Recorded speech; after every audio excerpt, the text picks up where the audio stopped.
Hello, everyone. Welcome to Action Theater Presents The Hunt for the Red October. Directed by John McTiernan.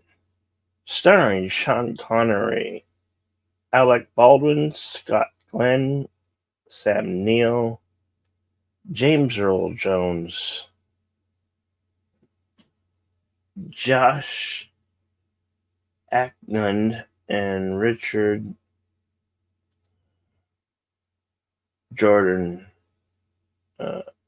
Tim Curry is also in this one. Forgot about that one. Sam Saskard, Courtney Vance, Jeffrey Jones, the late Senator Fred Thompson. This film came out in 1990. It has a runtime of 2 hours and 15 minutes.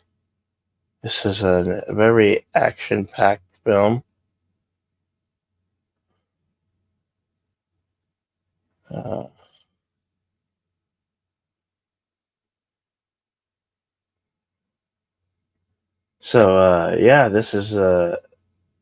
this was the first of the Jack Ryan trilogy of films.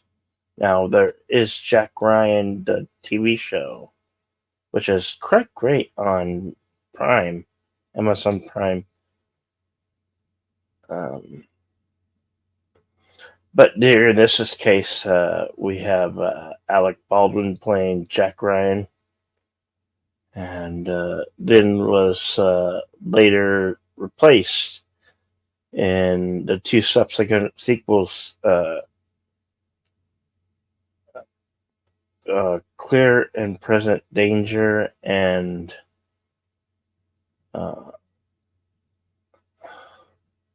what's the other title?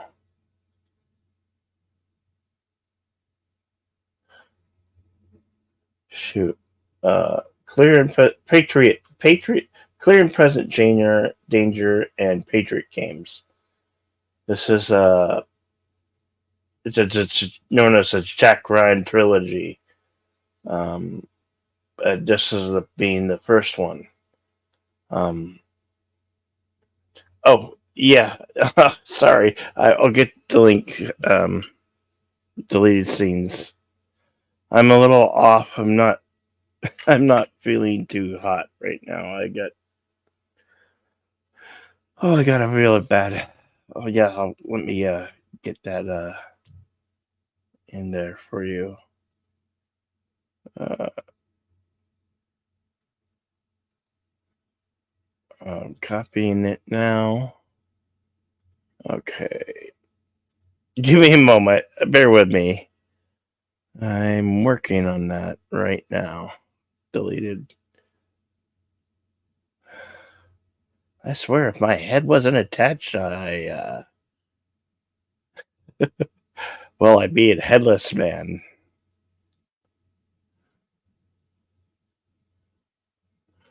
Oh. All right. I'll be putting it here in your chat.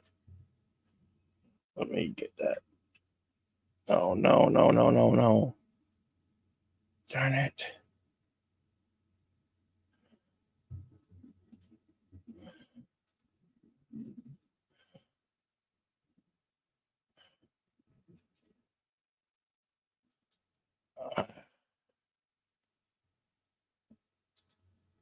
I hate when you click on things and they don't roll right.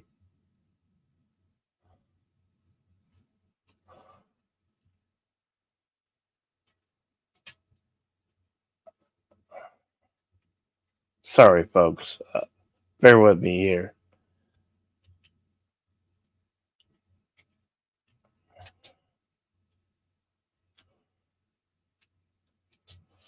Okay, here comes in to deleted chat. There we go. There's the link there.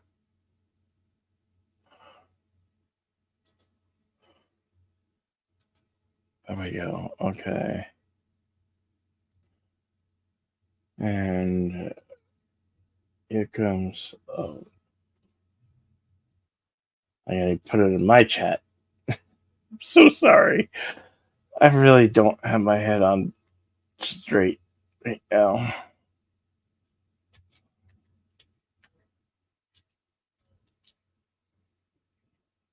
I'm so sorry, folks.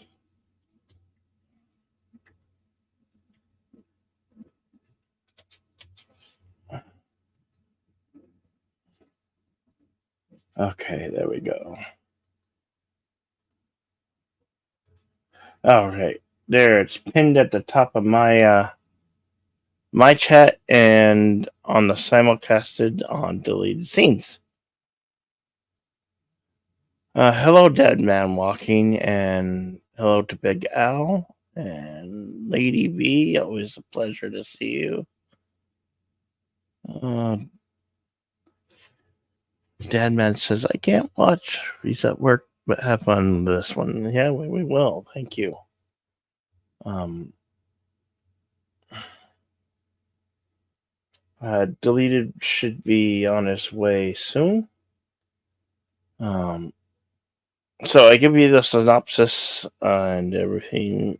Uh, are you guys ready to watch The Hunt for Red October?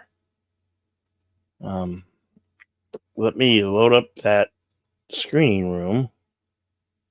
Wait, did you guys get the link? Uh, okay. I'm going to load up the screening room right now. Let me get that, guys, going for you.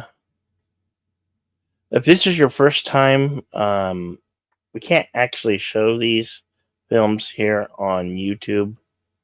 I'm really sorry for the inconvenience. You know, it comes down to copyright, and we're just no major studio and major network. So, but we do. This is a live broadcast, so we do provide a link where you guys can watch along with us at home. Once again, sorry for the inconvenience. We're no major network or studio, and we can't show these copyrighted films as much as we would love to. Um, so we hope you will find your own copy, whether it be on physical media or some. I mean, it's probably on like Paramount. I would imagine it would be on Paramount for streaming. Uh, oh,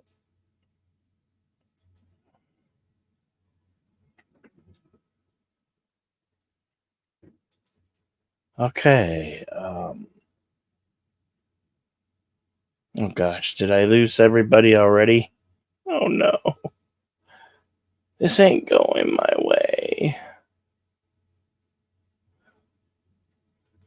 Okay, so I have it all loaded up. If you want to follow us to the screening room, where we were, right here. This is the screening room. Uh, we will start the feature film. Let me know you guys are ready.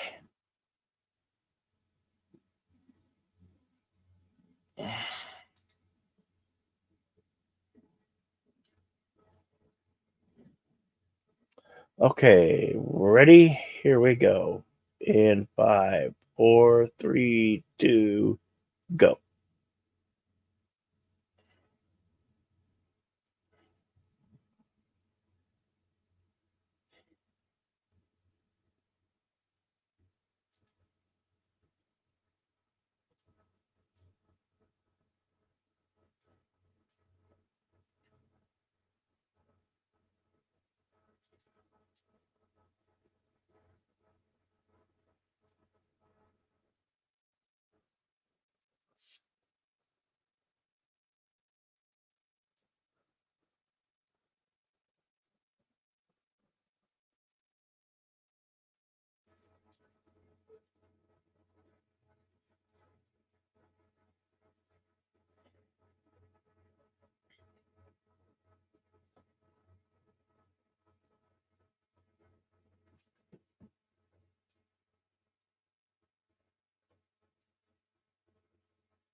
So we have Sean Connery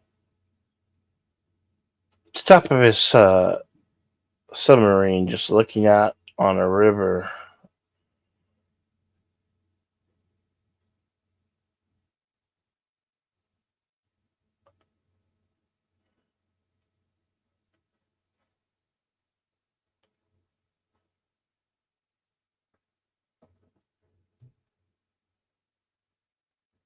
Hey, words and pictures. Yeah, we just got started. I just started the film. We're exactly a minute and 50 seconds into the film, so we just started here.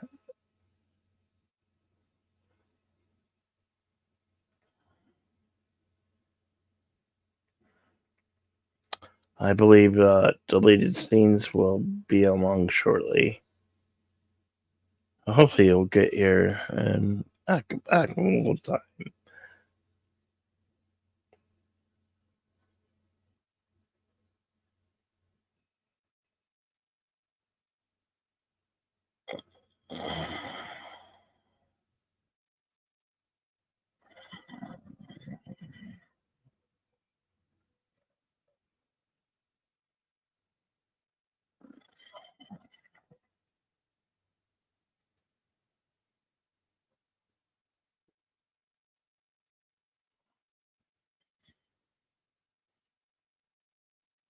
Paramount Pictures presents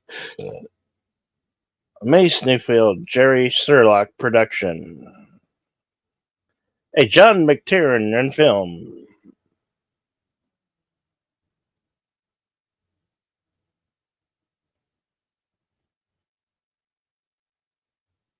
They have Alec Baldwin in the role of Jack Ryan. The Hunt for Red October.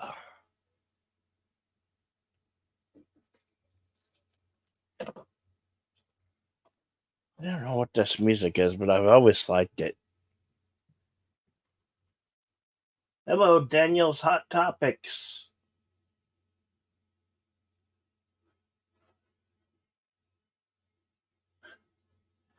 Everybody miss Sean Connery. He was James Bond. I mean, he's my first. When I think of Bond, James Bond, I think of Sean Connery, and then I think of um, God, I can't even remember. I hate my having a brain part. I can't even remember the actor's name who came after him, but that guy is my second favorite Bond. Uh, Roger Moore. Roger Moore. Boy, I'm loopy today.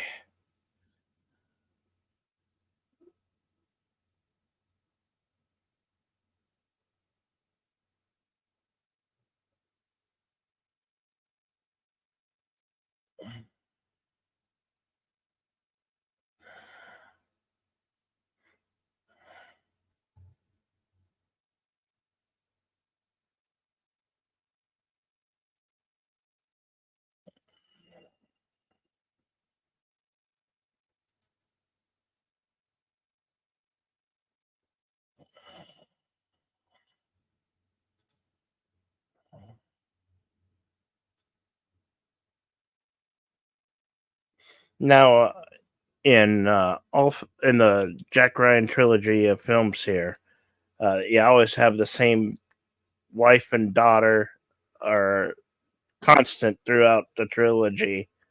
The only actor change was Alec Baldwin to Harrison Ford.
Here you have James Earl Jones playing the head of the director of the CIA.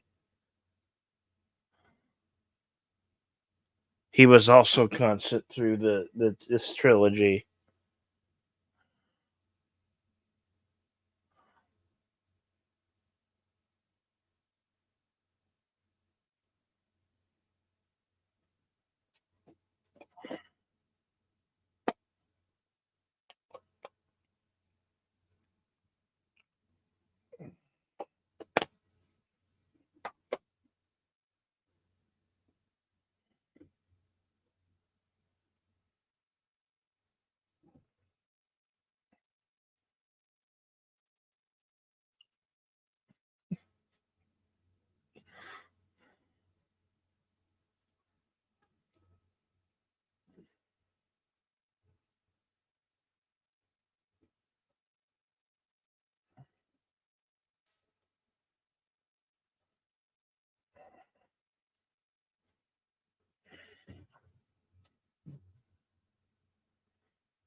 Hello, Bill. Welcome. And hello, Welcome Chad. to Latest Scenes.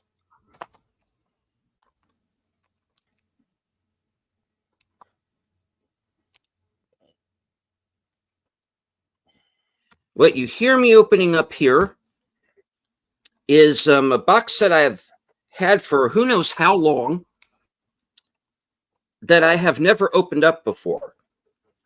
And it is all 5. Here, let me get in the light. This is all 5 Jack Ryan films in one set, including The Sum of All Fears. I forgot with about those. Ben Affleck and Jack Ryan's Shadow Recruit with Chris Pine. So there have actually been now 5, if you count the TV series, on-screen Jack Ryans. Yep. Alec Baldwin, Harrison Ford, Ben Affleck, Chris Pine, and John Krasinski. So, yeah. So let me get on over to Cosme, get synced with you. I'll get my copy on Okay. because I'm blind as a bat, and I need the big screen. Yeah.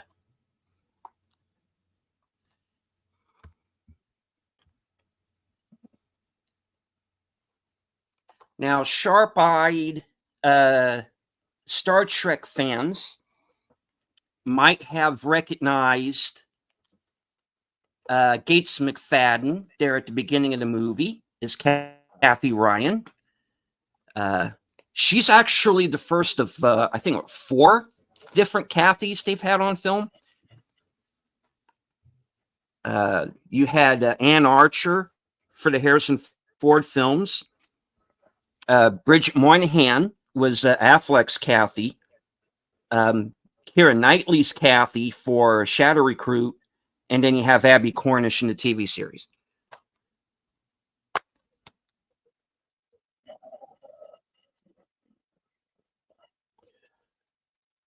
Let me know when you're ready for the timestamp.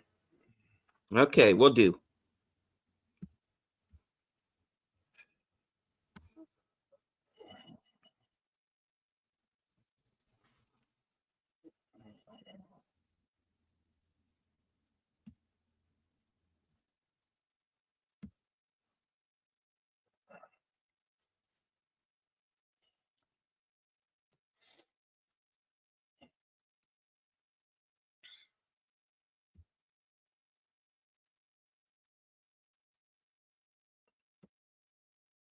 Hello, Connie. Good to see you.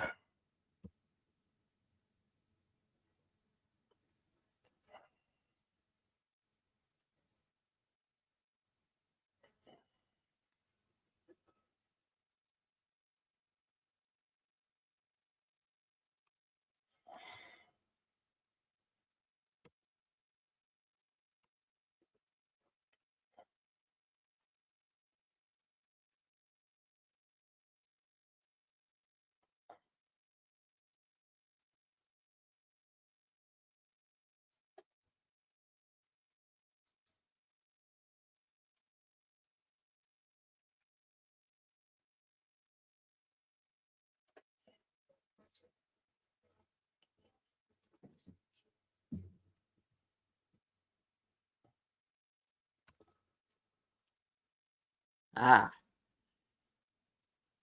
Our timestamp is 15:11.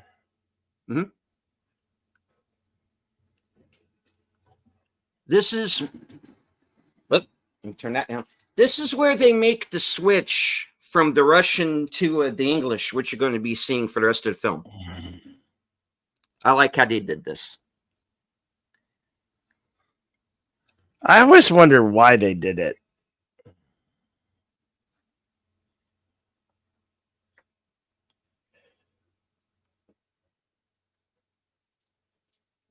This is the Oppenheimer reference that the film makes. And Raimi kind of sees himself akin to Oppenheimer in a lot of ways.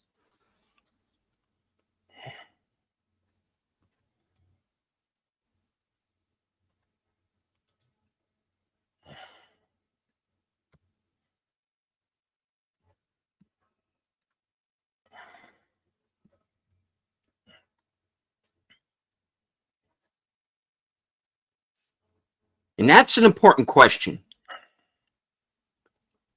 Because the KGB did put people on his boat.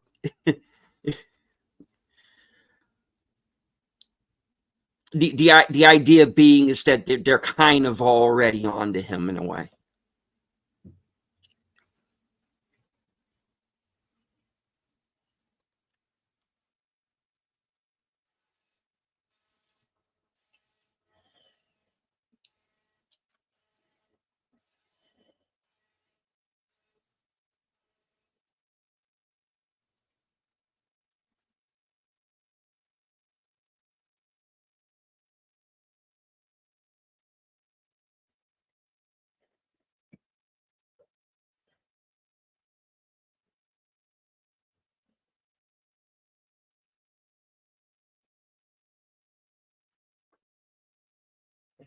And for those of you who remember from Crimson Tide, that's the missile key.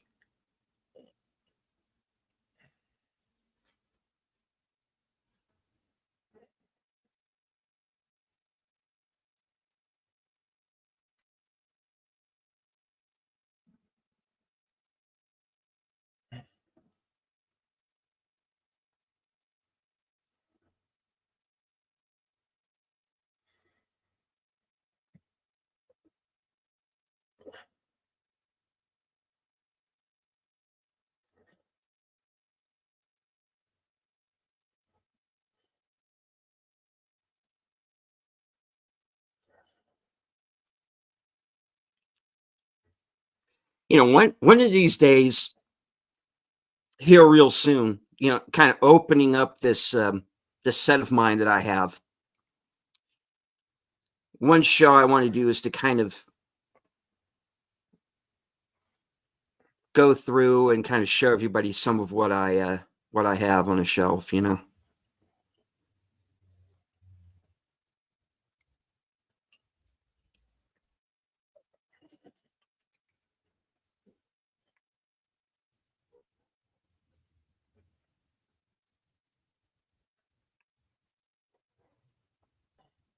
And Zampolit Putin is no more.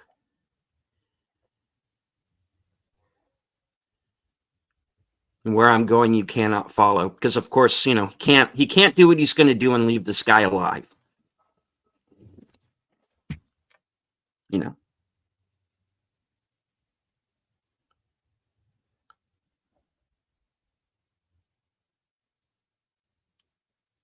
You know, and he's not gleeful about it. You know, he's not. It's not something he wanted to do. It's just that you know, he has to sacrifice this guy to put his plan into motion. You know.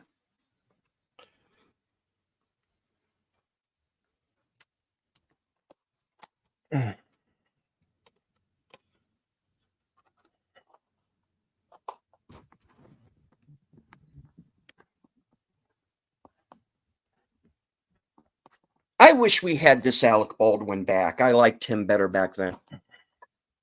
Really? You liked him better in the Jack Ryan role?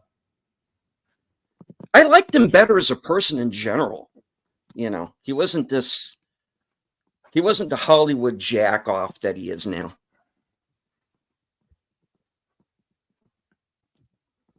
I know, but his replacement, Harrison Ford, was. I was happy when the Harrison Ford Jack Ryan came into be. I liked Baldwin as Ryan because he plays the character. This is the character that's in the book, pretty much. Yeah. So he, you know, and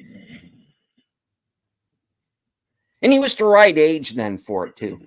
He was believable. I liked him here. I mean, say what you want about him now, and I'll agree with you. But I liked him in this movie.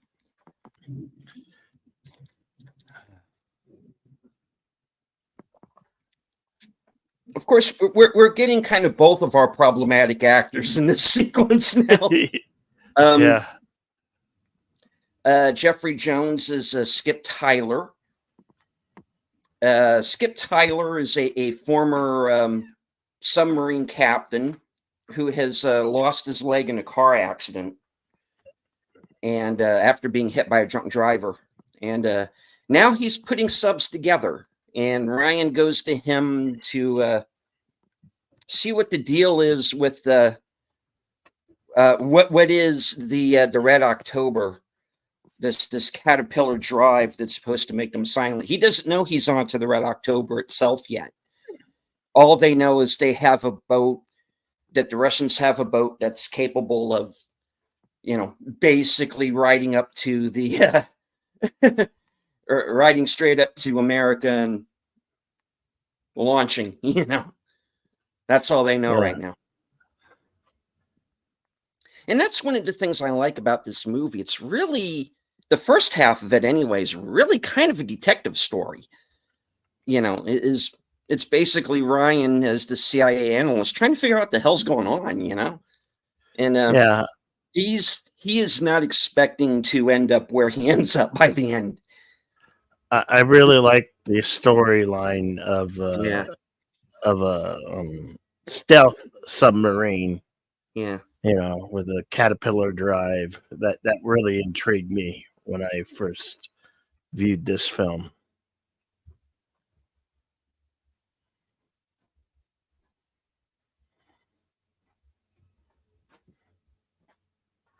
Yeah, that's game over, man. Game over.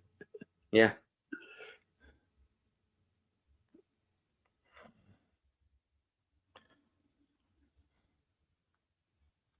And of course, Tim Curry as Petrov, the ship's doctor. Another brilliantly played Mhm. part by the late Tim Curry. Oh, he's not dead.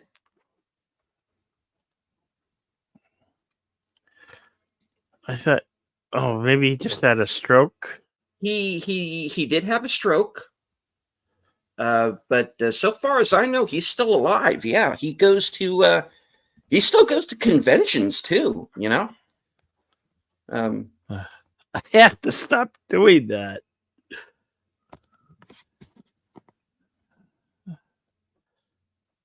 My apologies, folks.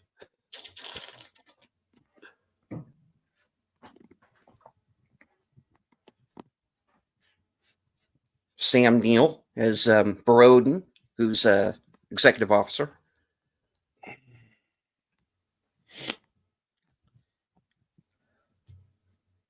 And Ramius, because the backstory to Ramius is he has no children of his own. So the officers that he trained, they become his sons. They're his kids, and that's the way he looks at them. So when he's given the plans for the boat, he's loaded the officers for the most part with his own men. The men he trained, the men he looks at as kids, his kids, men who are willing to help him, as they say later on. And of course, here's. Go ahead, Bill. I'm sorry. Oh, I was just going to give you the timestamp of 25010. Okay. All right. So this is the American boat, the Dallas. The captain, Bart Mancuso, being played here by Scott Glenn. And Mancuso is in a number of the novels as well. He's a recurring character. And, of course, Courtney Vance is Jonesy, the sonar officer who actually first finds Red October. And he damn near steals the movie, I think. Yeah. If you ask me, should have been supporting actor nominated, and it probably would have been if he were in any more of the movie. This movie really does have a rock star cast, doesn't it? It really does. This is one of those movies where everybody is somebody. That blonde guy there on the right that the camera just went past, he's the bad guy in Assassins, the Sylvester Stallone, Antonio Banderas movie, the guy who sets them both up to kill each other.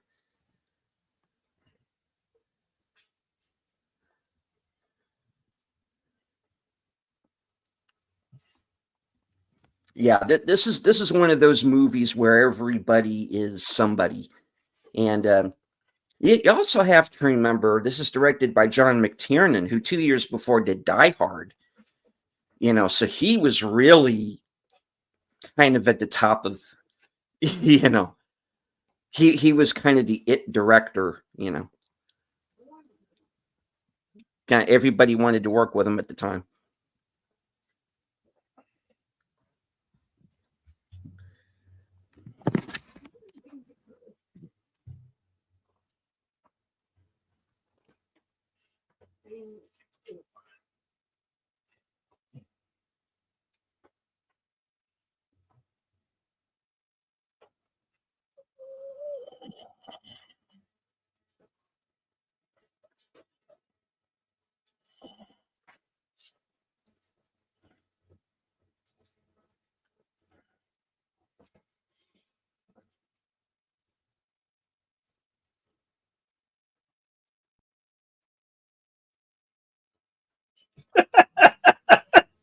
Words and pictures.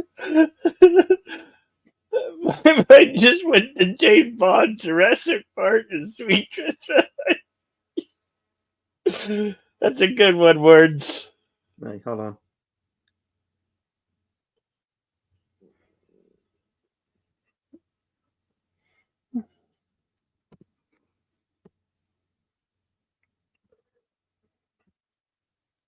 Yeah, it does. Yeah. Oh. I also like this song. Mm-hmm. It may be a risky song, but I like it.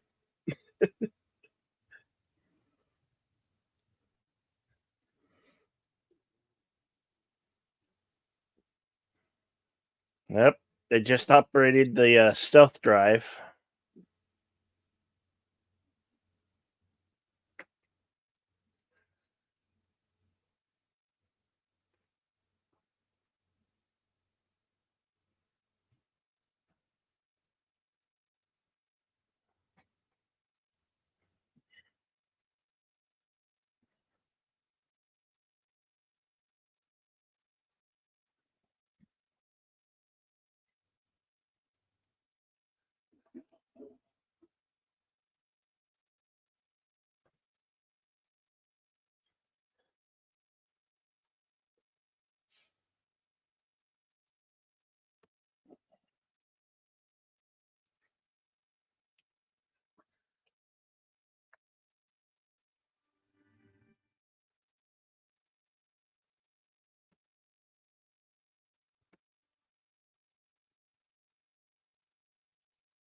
Now, some people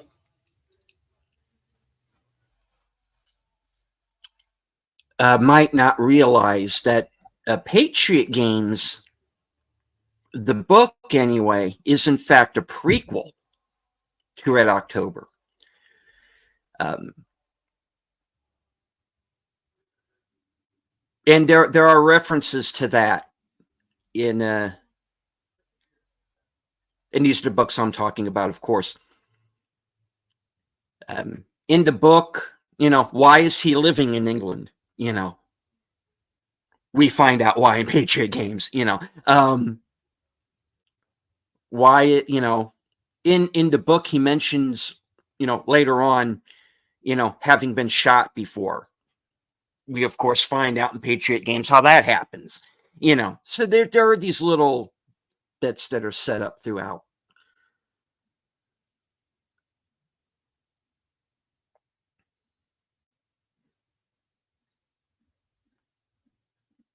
This is actually a really funny scene, I think, in a way.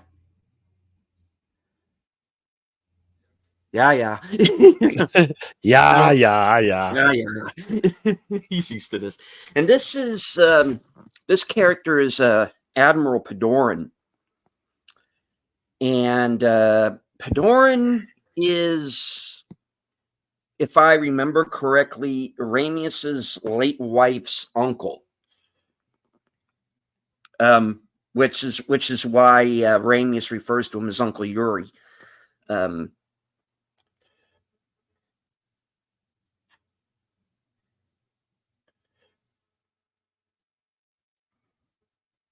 Deleted. Have you read any of the novels? I have. Yeah, I never read the novels, but my dad, who's a avid reader, tells me they're sensational reads. They are. They are.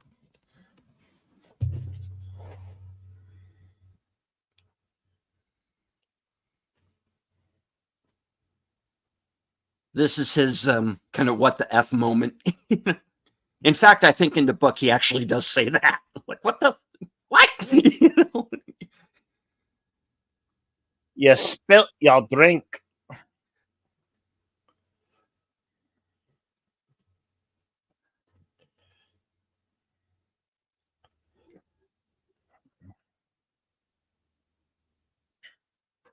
Mm-hmm. Because this is the Joint Chiefs realizing, this thing is in the water, and heading this way.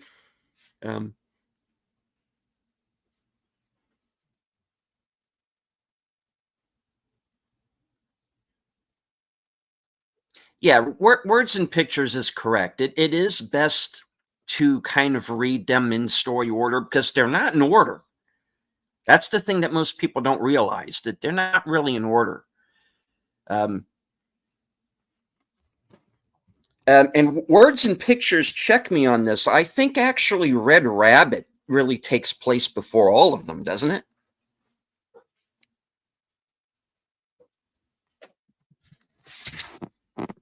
Because that was the young Ryan story, and he actually wrote that. Tom Clancy actually wrote that for Ben Affleck, and that was supposed to be the next Affleck movie, but unfortunately, that didn't happen.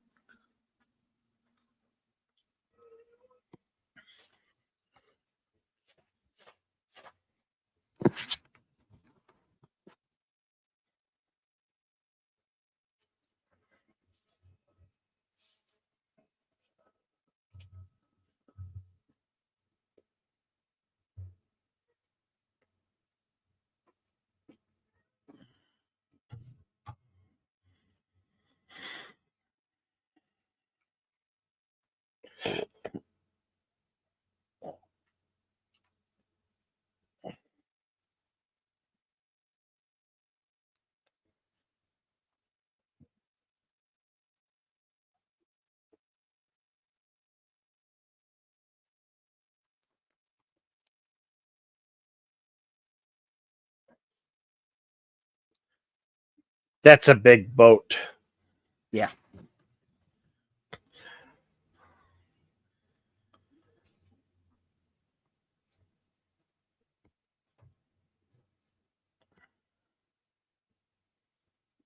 I always thought that was a weird edit. You can tell because the sound's different.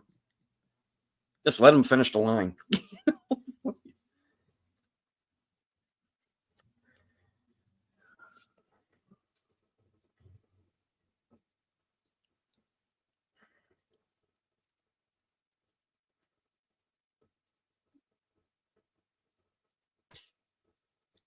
Let's check to be certain. Without Remorse, Patriot Games, Red Rabbit, then The Hunt for Red October. Oh, okay. So, I always thought Red Rabbit was before Patriot Games. Okay. All right.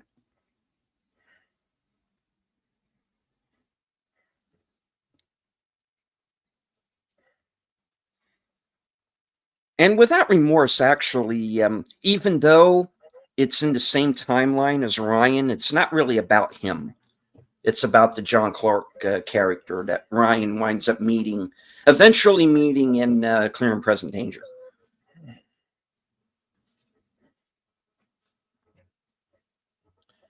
And of course, there have been a number of actors who have played Clark through these films. because he's Willem Dafoe in Clear and Present Danger, Liev Schreiber in Sum of All Fears, and in Without Remorse, Michael B. Jordan, because fucking why not? um,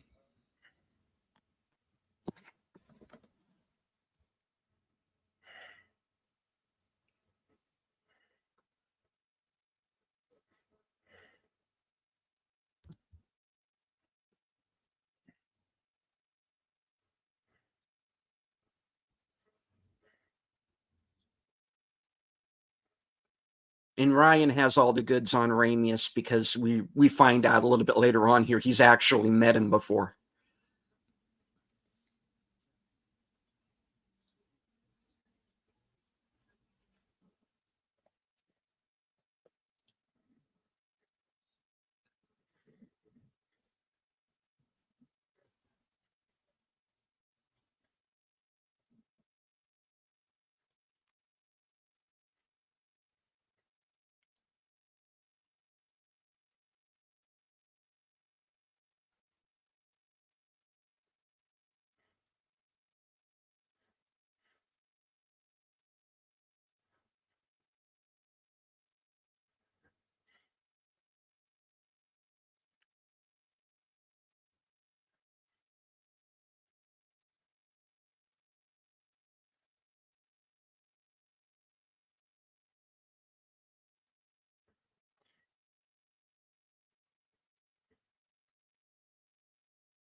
Words and pictures. Just checked to be certain story order without most Yeah. Patriot Games Red Rabbit. Thank you for that. Words and pictures.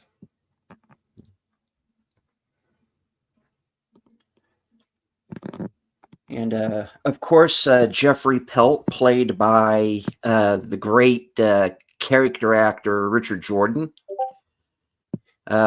Unfortunately, he passed away in 1993, about 3 years after this, from a brain tumor.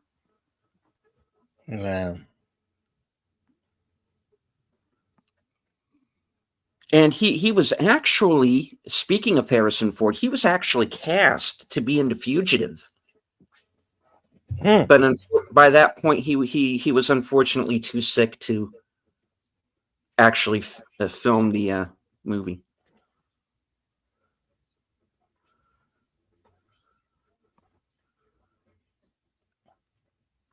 Long list of credits. Friends of Eddie Coyle, Logan's Run. The movie I thought he should have gotten an Oscar nomination for, Gettysburg. Yeah.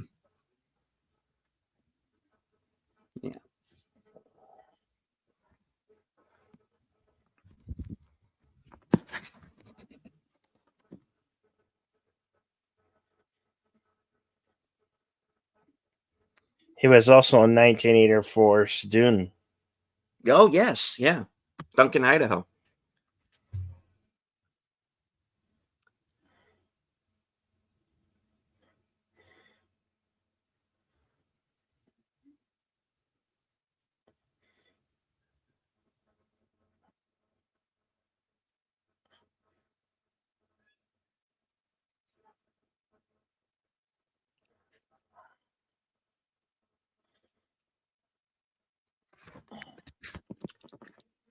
And of course, here is the Russian boat that's also entered the fray, the Knevelev, captain by a man named Tupolev, and you might recognize him, Stellan Skarsgård. And this was the first movie I ever saw him in. Another brilliant actor. Yeah.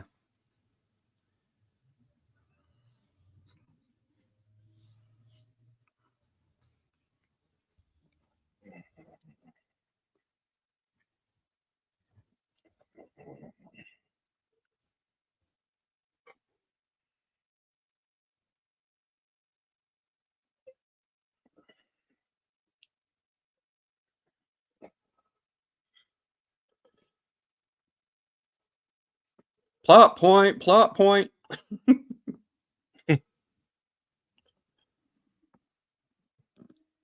Sort of, because that's a change that happens between the movie and the novel, and I'll talk about it when we get to it.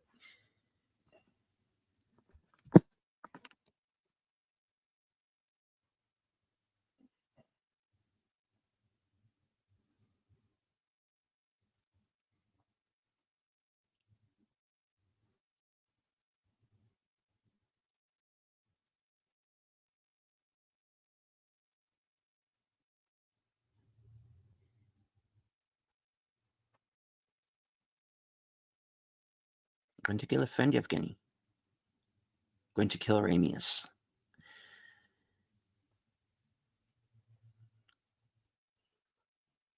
And poor Yevgeny, this guy is like in crap in his pants the whole movie.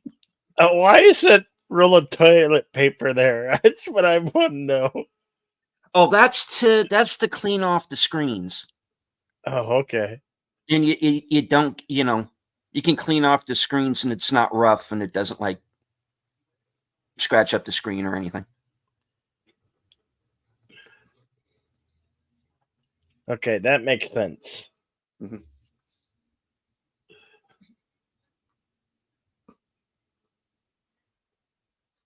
Mm-hmm.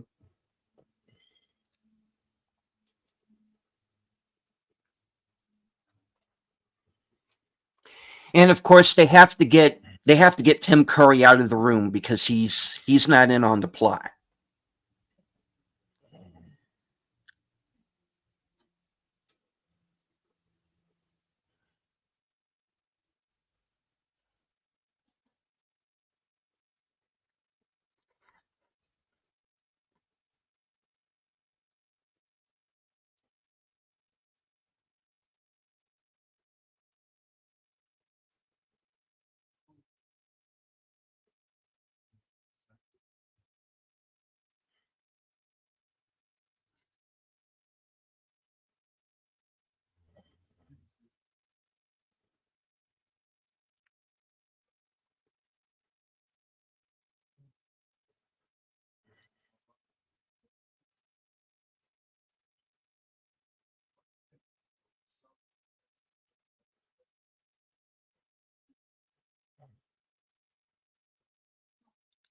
Maybe.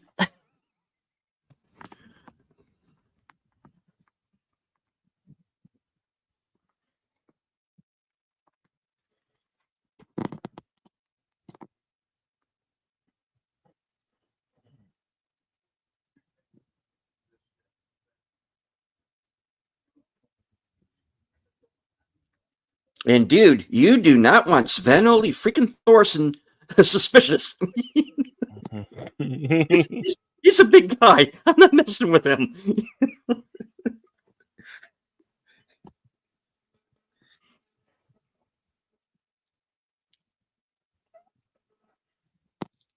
Okay, so you just leap kick his legs out from under him. I go, yeah, but I think Arnold's the only one that can actually do that. And Arnold Schwarzenegger is not in this film. No. So that plans out.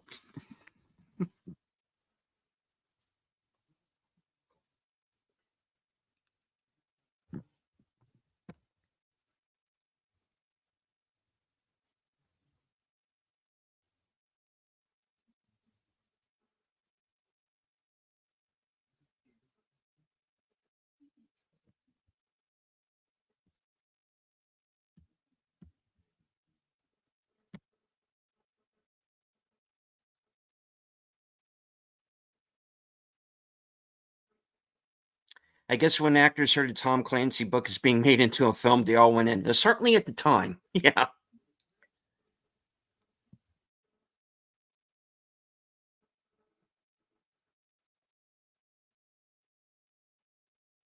Never tell me the odds. Oh, sorry. More tea? No, sir. No tea. We're good. No.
Cue Jack Ryan.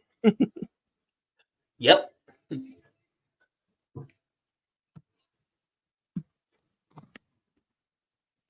And of course, there's another familiar face, Rick Dukeman, who's also in Die Hard and was in the Burbs, Last Boy Scout. Groundhog Day. He was also in Groundhog Day.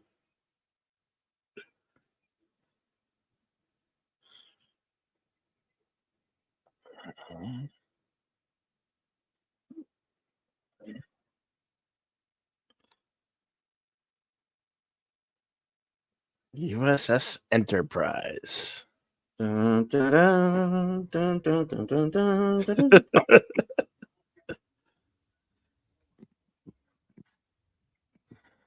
I'm kind of disappointment. I'm kind of disappointed that they didn't get Shatner to play the captain. No? Okay. This guy, actor, Oh, yeah. late senator and actor. Mm-hmm.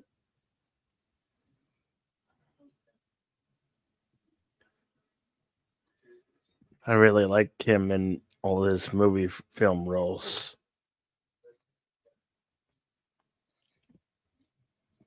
This guy here with the glasses, he was in Die Hard 3.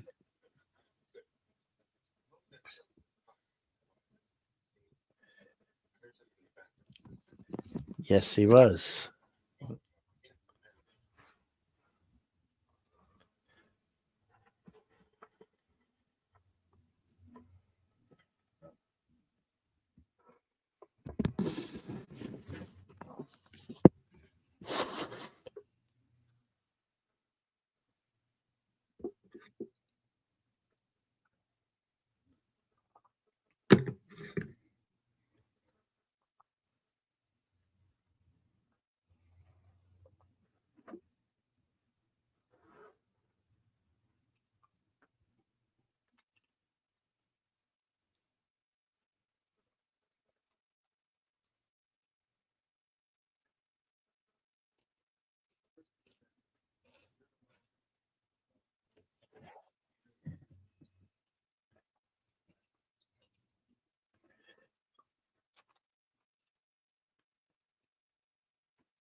Leave Natalie Portman out of this. Wait, what?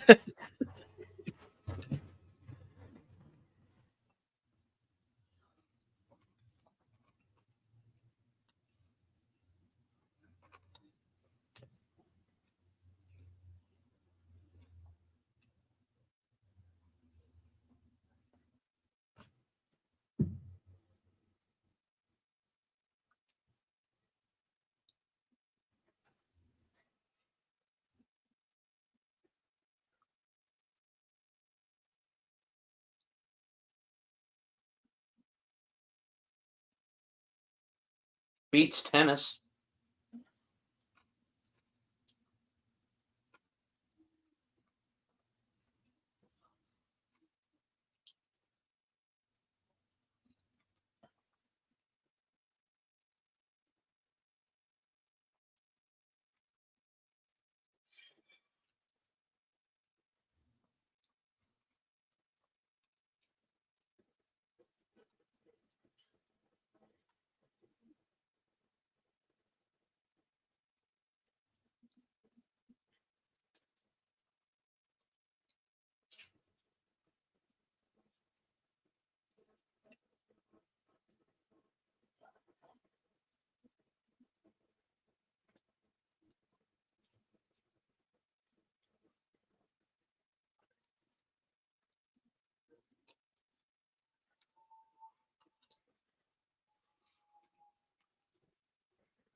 Guinness, just pour, Dad.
About to get a little bit of backstory here.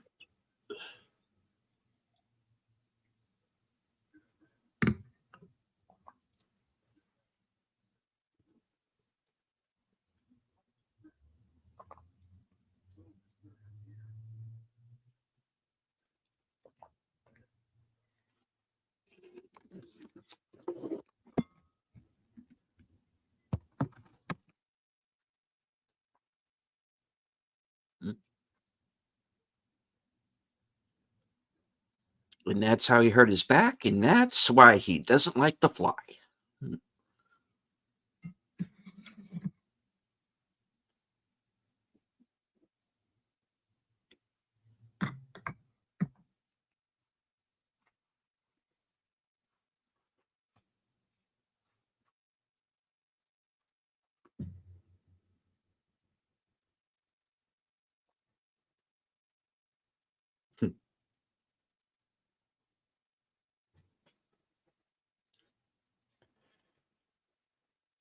Yeah, make sure you don't take out the wall there while you're walking.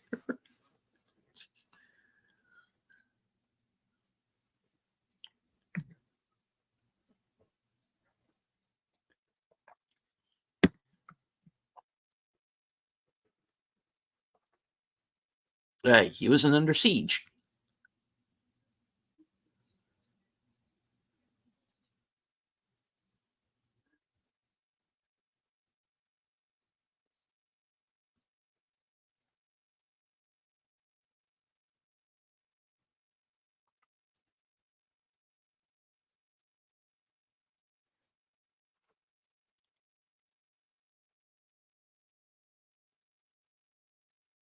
Hmm.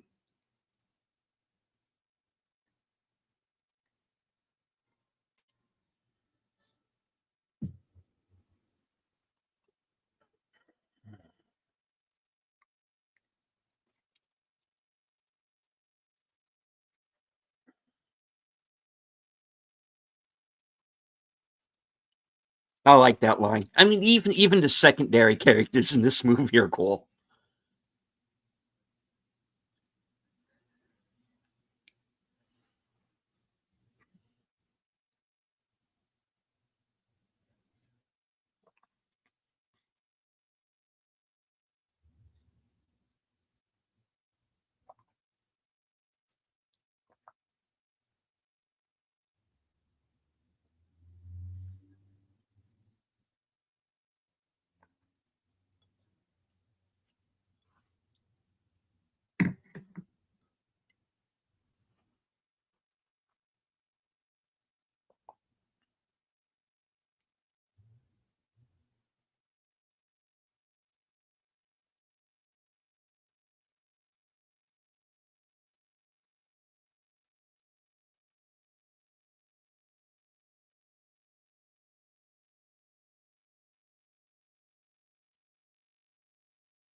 Whoops.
Of course, Joss Ackland.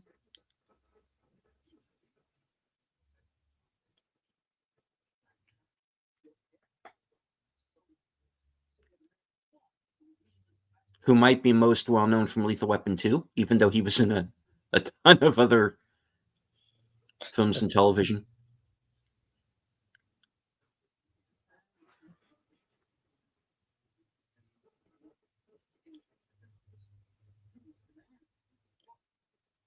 He was a villain in Bill and Ted's Excellent Adventure too. Ah, yes. Bogus Journey. Mm-hmm.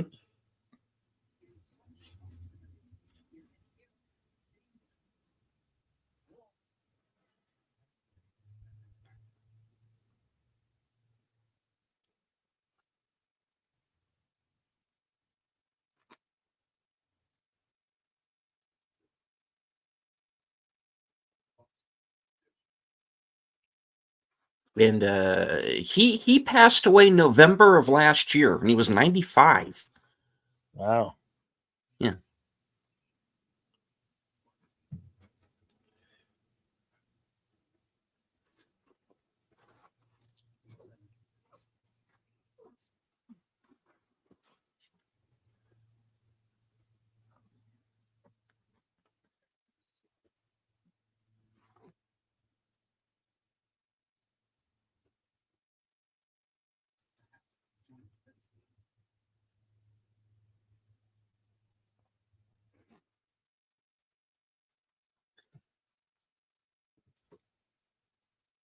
I actually just found a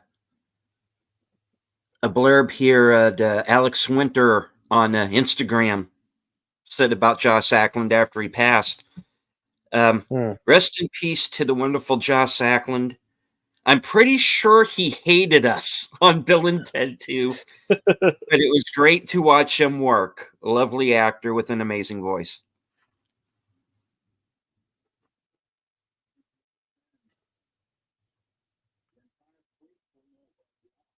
Diplomatic immunities.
Authorized to launch the weapon. The first torpedo we've seen launched from an airplane. Mm-hmm.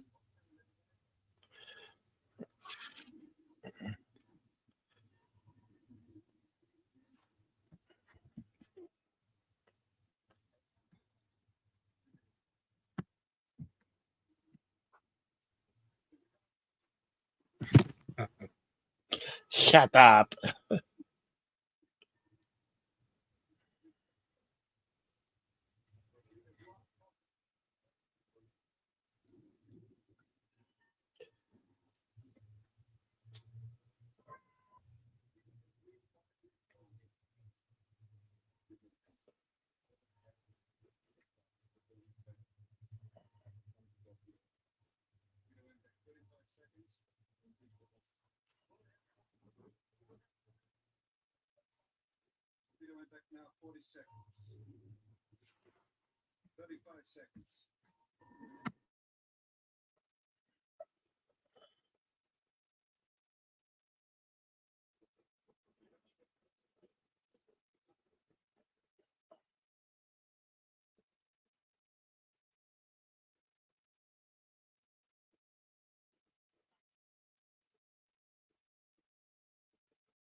Excuse us, sir. Can we talk to you for a moment?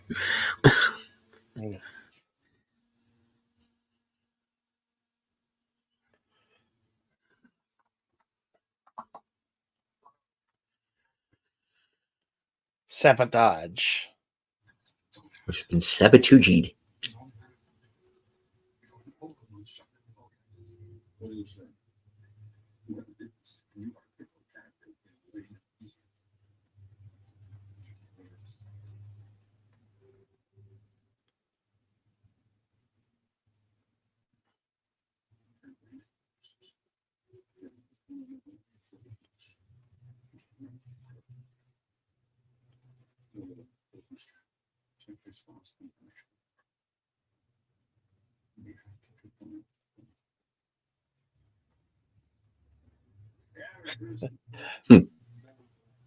Imagine everybody on that Russian sub was going through some very intense moments. Like,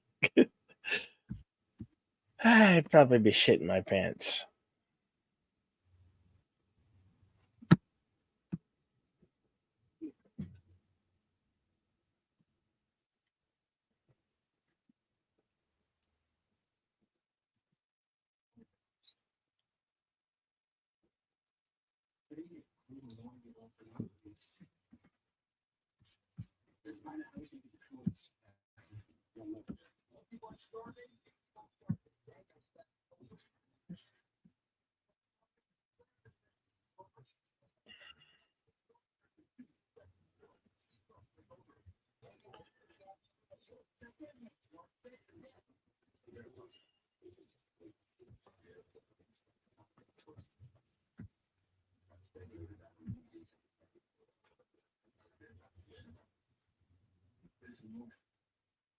One 12:26 is our timestamp.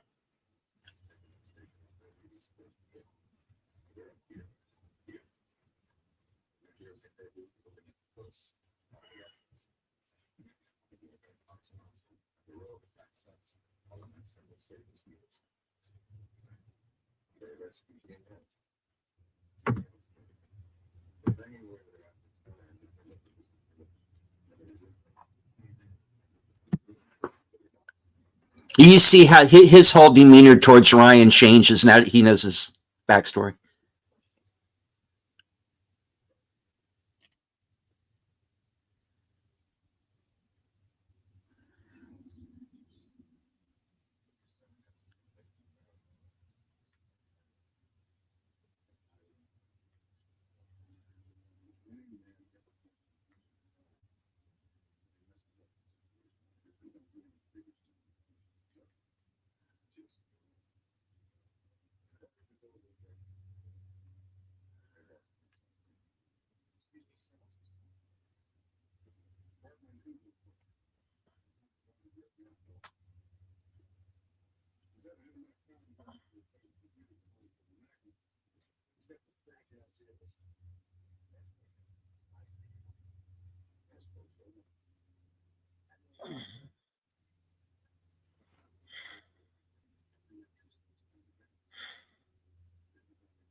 You're going to have to face your fear, Mr. Ryan.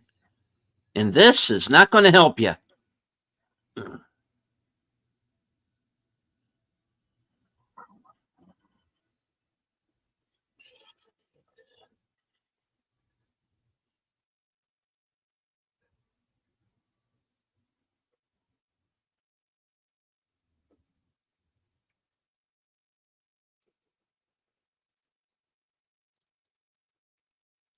Well, we shut down all the airports between here and Nashville.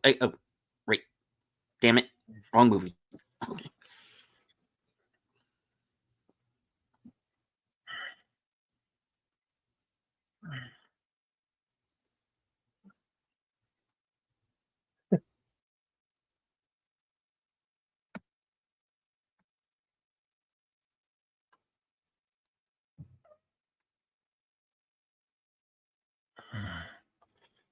Hmm. That's some cold water. Yeah.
These submarine films date reasonably well. Few visual, culture, and social cues to date them. Yeah.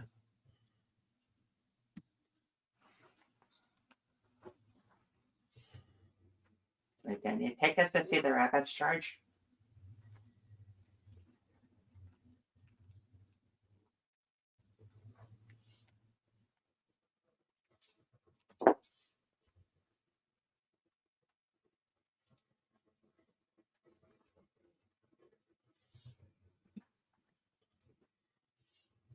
How did I raise this guy to be so weird?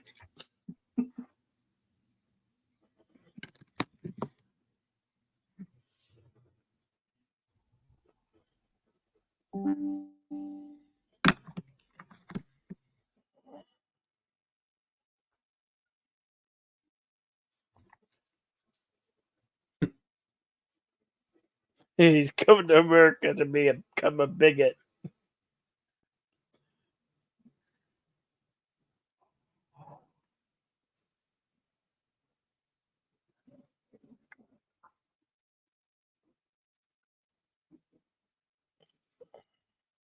We see there he's using the toilet paper to wipe off the screen there.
We have to go pick up some civilian analysts. Yeah. We have to what?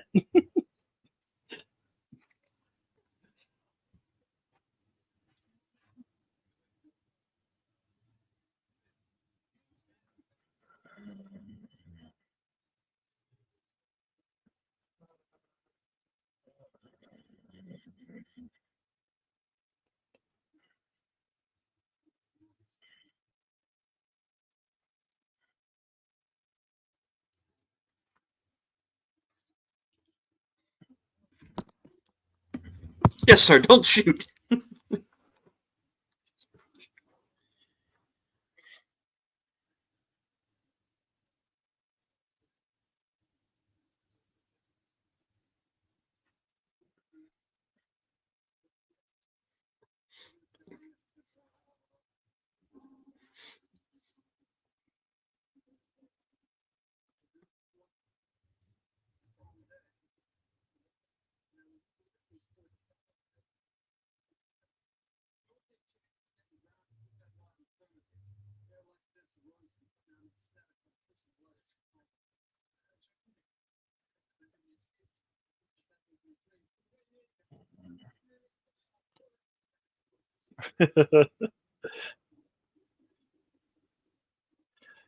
He's not too happy about this, is he? No.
Orders for the Americans to hunt down the Red October.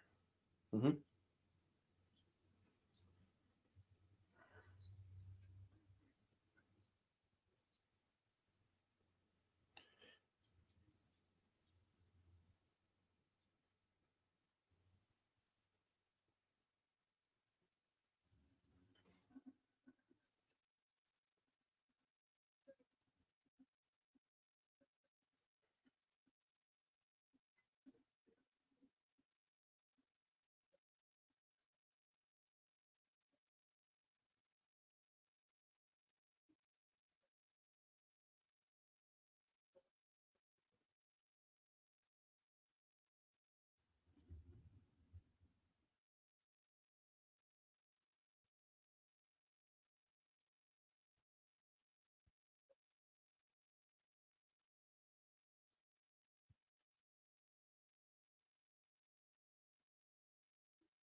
We just unzipped our fly.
Hey, hello, the Basco scenario. Good to see you.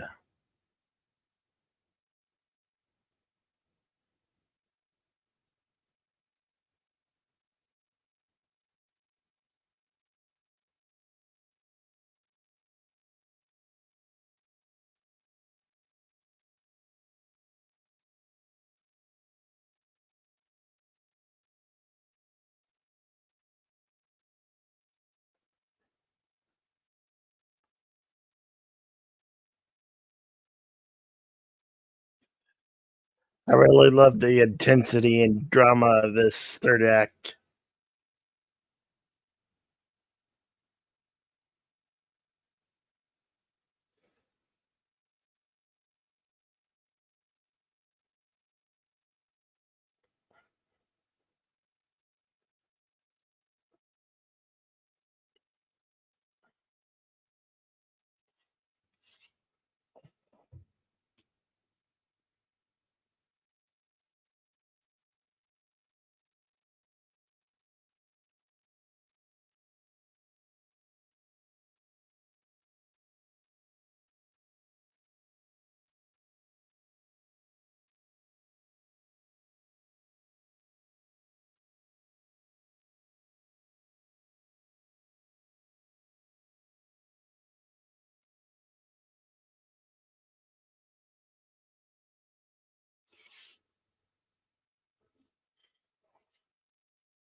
One ping only.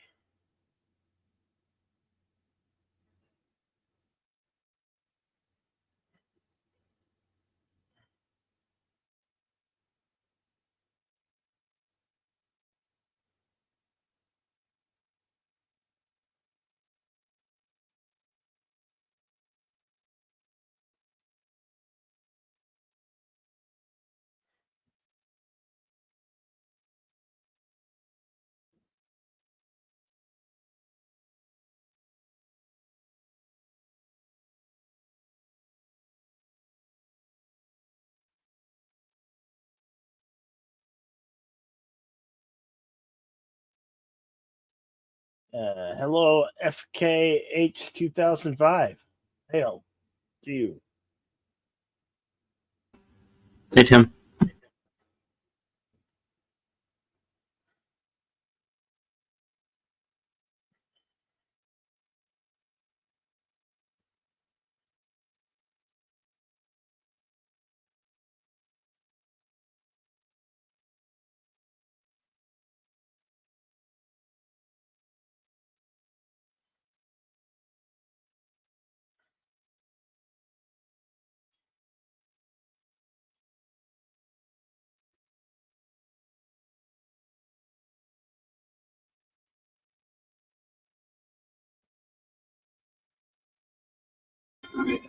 And maybe it did.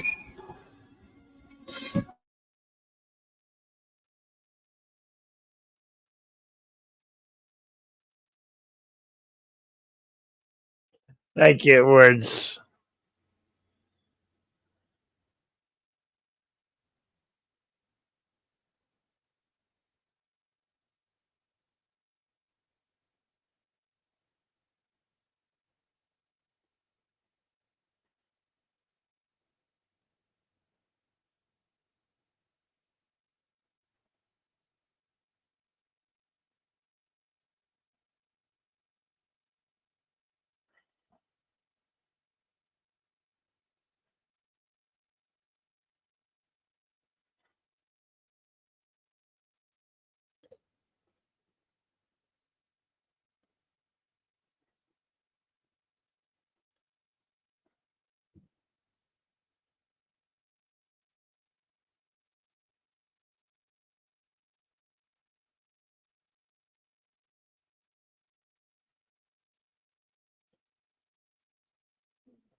I just can't stand it. I know you planned it.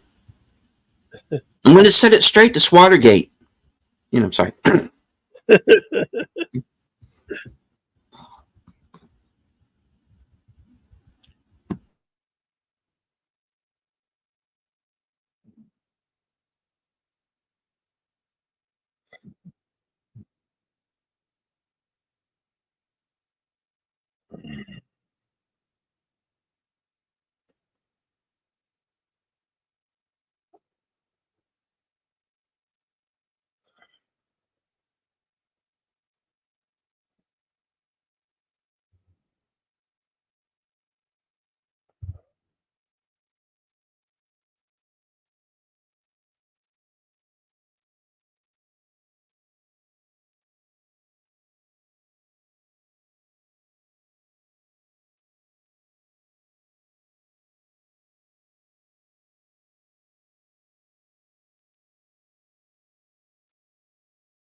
Uh, no.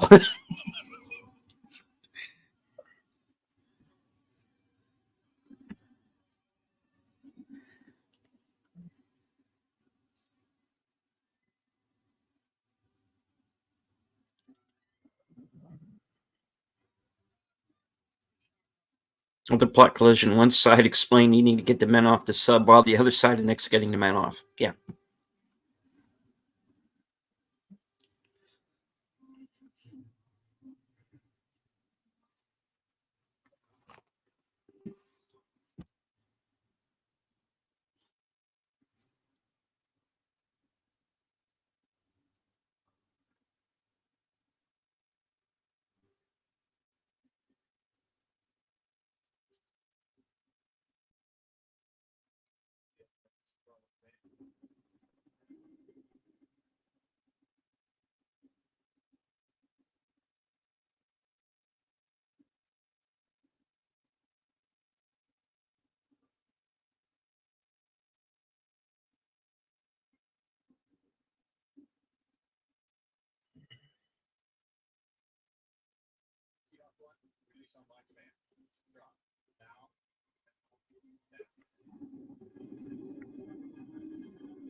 Who are you? All right.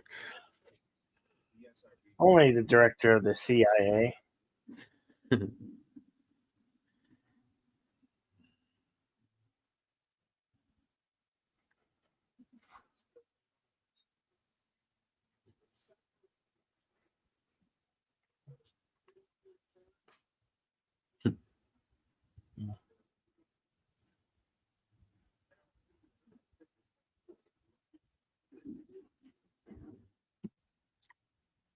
Nope.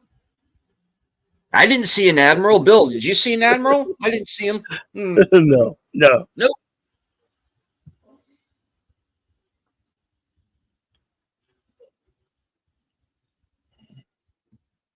All I heard was this is CNN, and he was gone.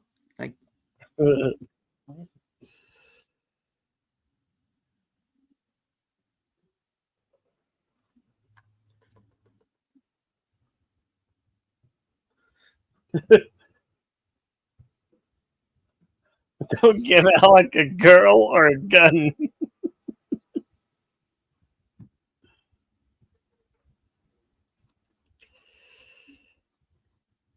Yeah, well, I am afraid we are about to.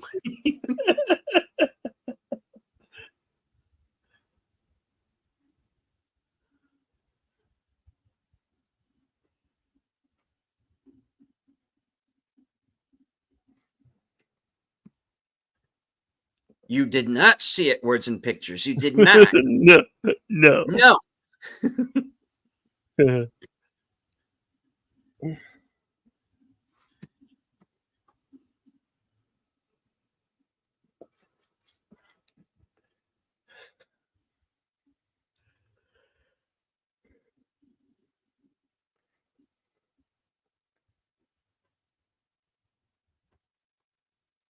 She's a big sucker. It's a submarine the size of a aircraft carrier.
Nikolai.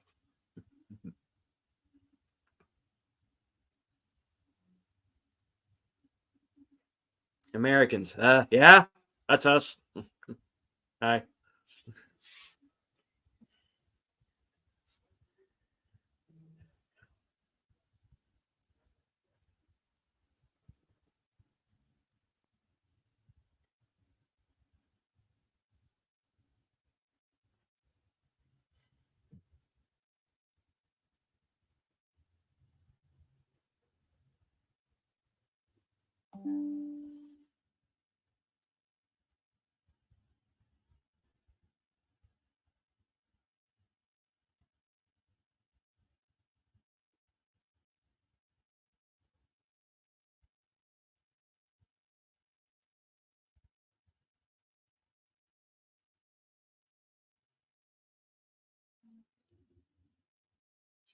Somebody tell a joke.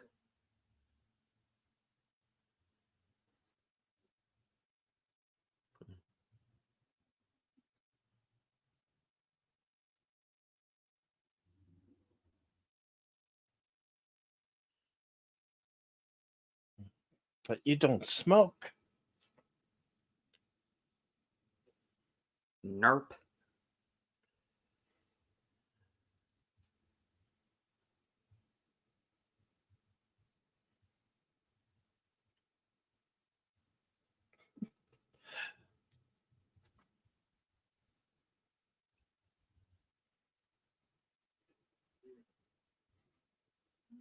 He's turning green. Yep, nope.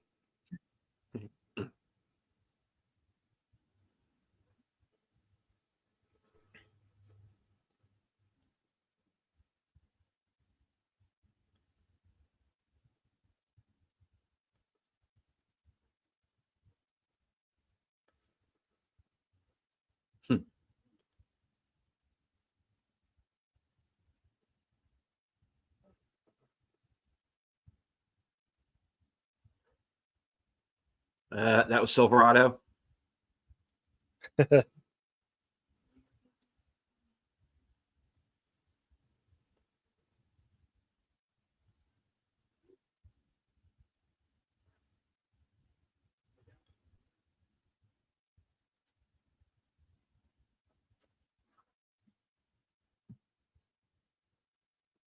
Well, you're about to find out. It's the worst thing that could go wrong. Yeah.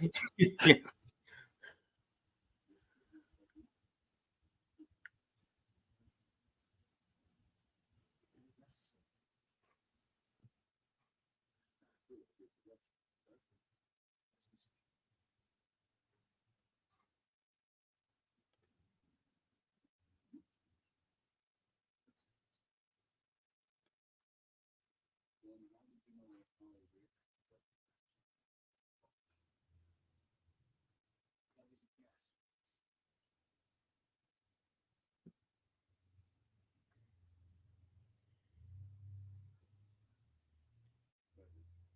That's what I do for a living. I make crazy theories.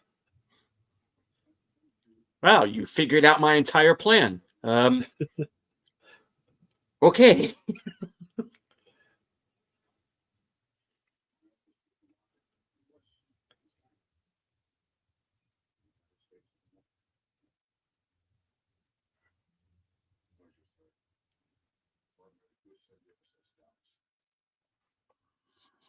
Oh, but you have forgotten something. Oh shit.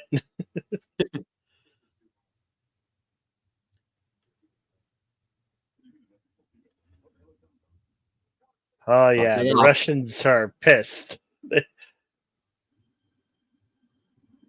They know what's going on.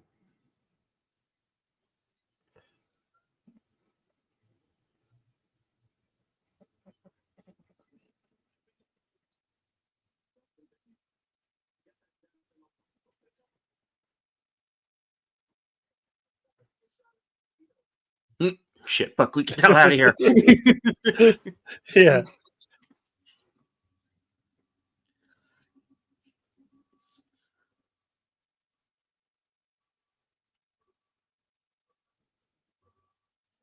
The captain's fighting the Americans. He's fighting the Americans.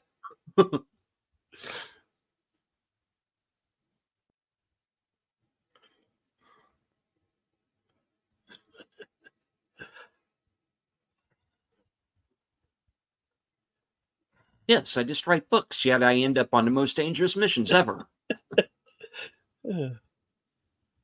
Just an analyst. Doctor's using the time warp again. Yeah.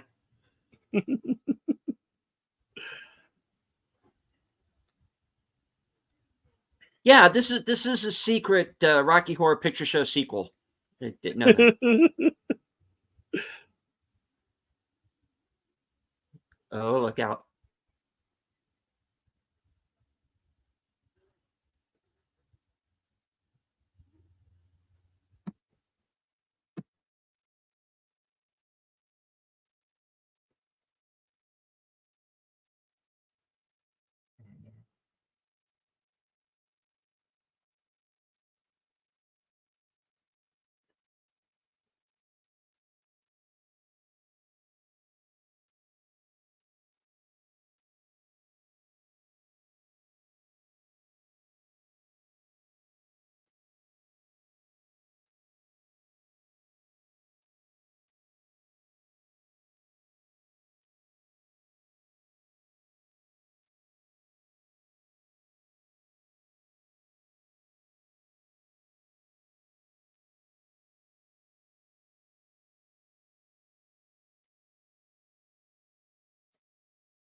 In the book, after that line, Ryan thinks to himself, great, I'm going to die at the bottom of the ocean in a tin can with a fucking book critic.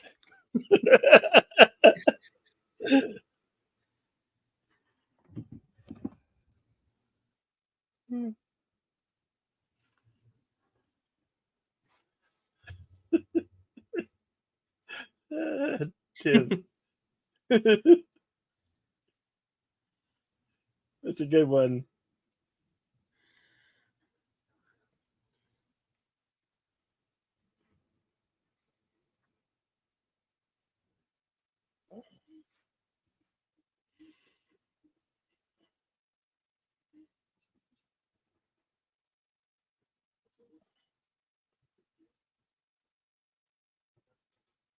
Oh, look out.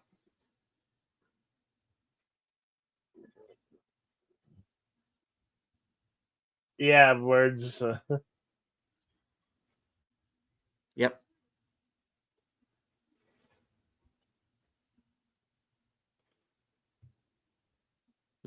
Oh, shit. Yeah.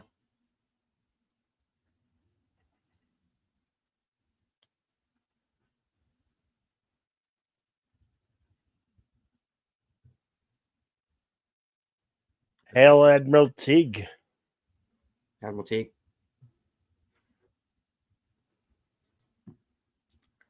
Certain things in here don't react well to bullets. Yeah, we're getting to that. Yeah.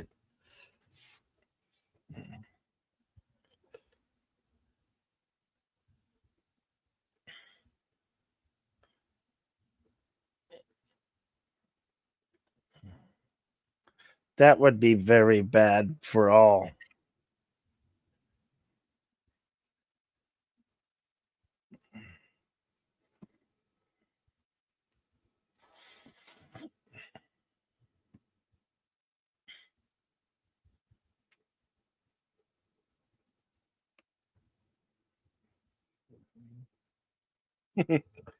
Don't just stand there, go with him, man.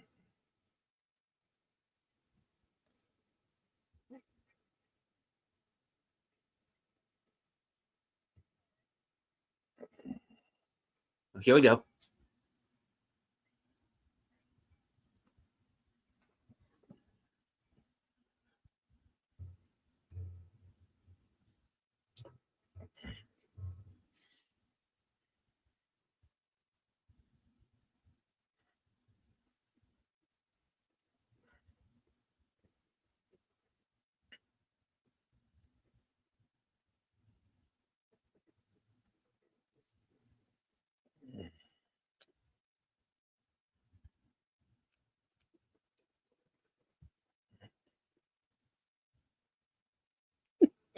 No pressure. No pressure at all.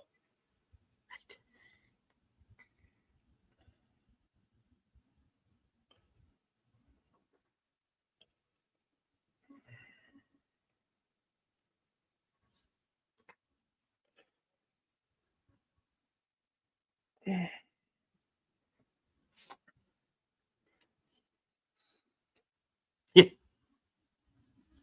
Yeah, this guy's just shooting all over creation, isn't he?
Pretty good impression.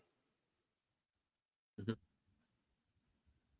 Some things don't react well to bullets.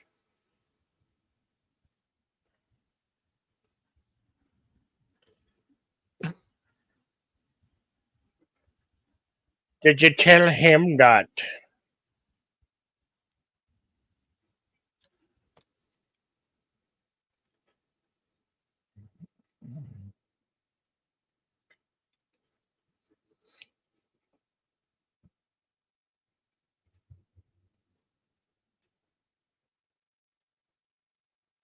Yeah.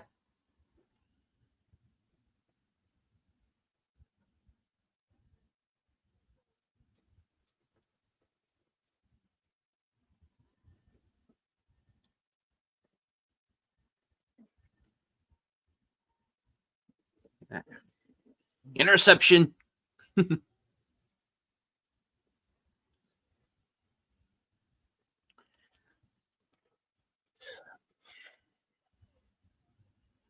To Christ this works.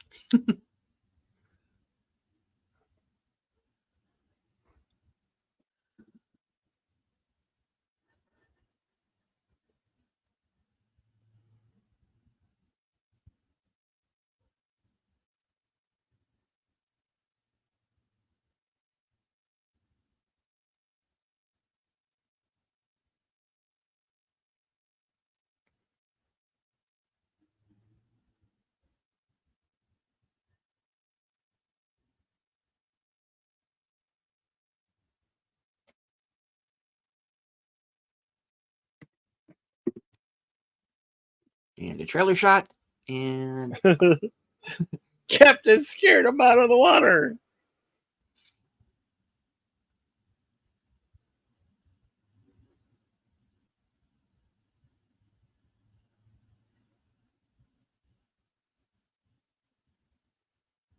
yeah, you got something there.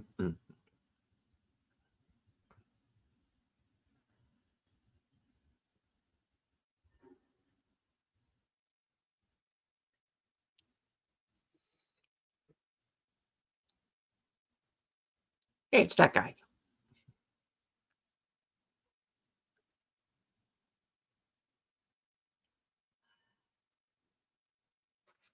The trader's always the cook. You notice that?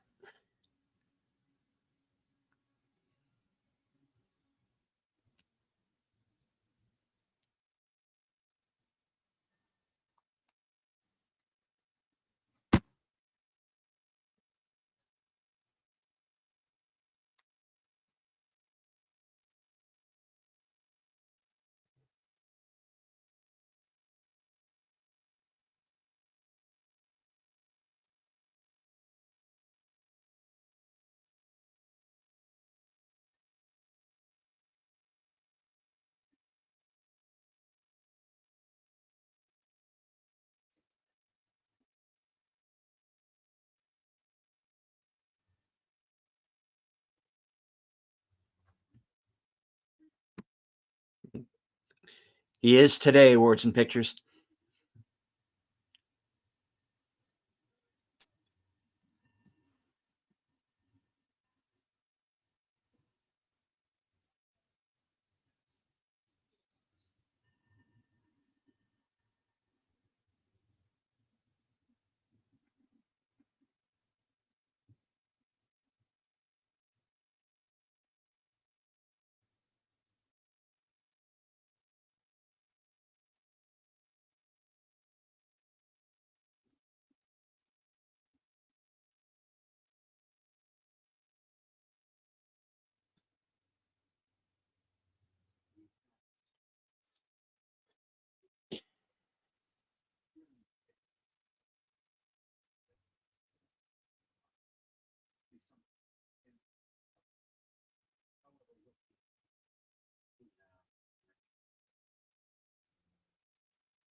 Another sub.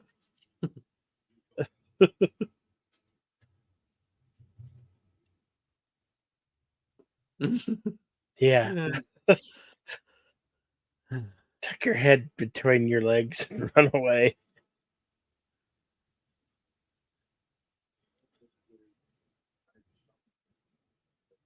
Mhm.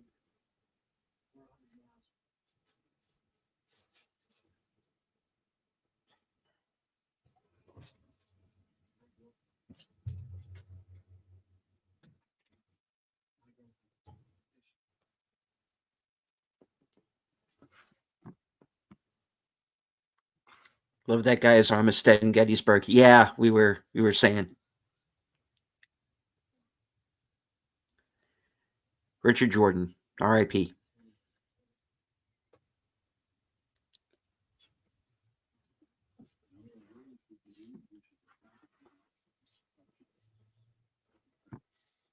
I can't believe he's been gone 30 years already, but yeah.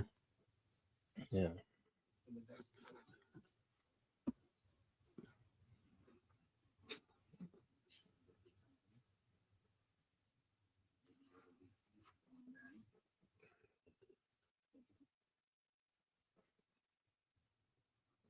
Then again, it's the 90s. It's hard to believe that was 30 years ago. Yeah.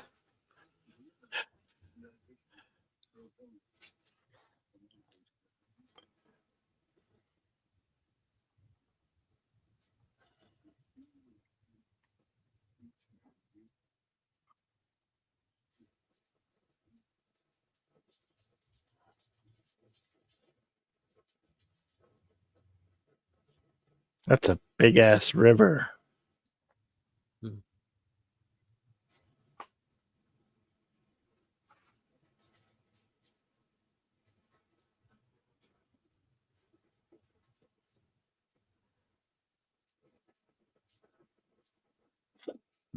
I know it's green screen, but it's a nice shot. Mm-hmm.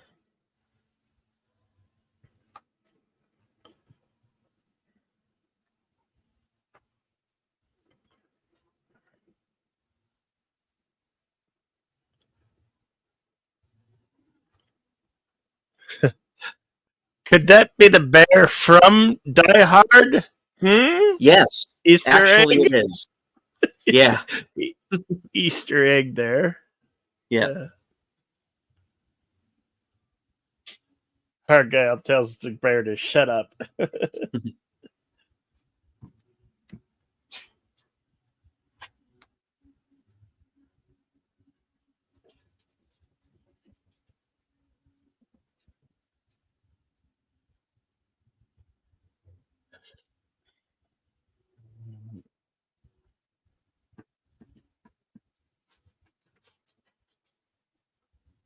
All right. That was Hunt for Red October.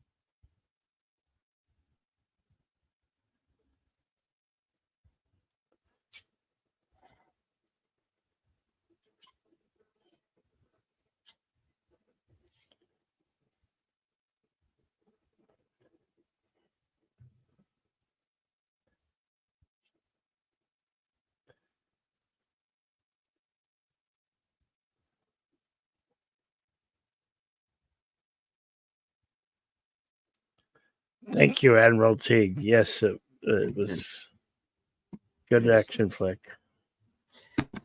All righty. We shall consult the scrolls. And of course, by scrolls, I mean IMDb Pro.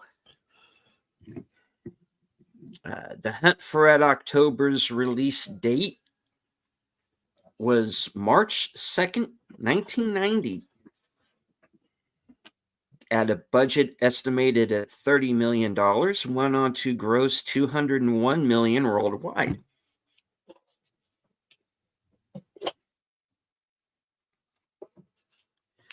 All right.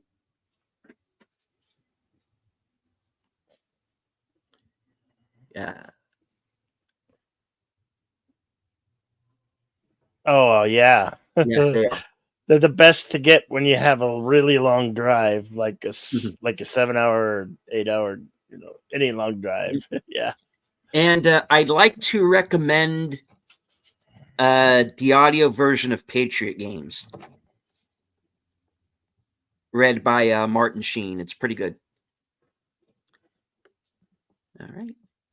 The Hunt for Red October was nominated at the Oscars that year for film editing and sound, and won for sound effects editing.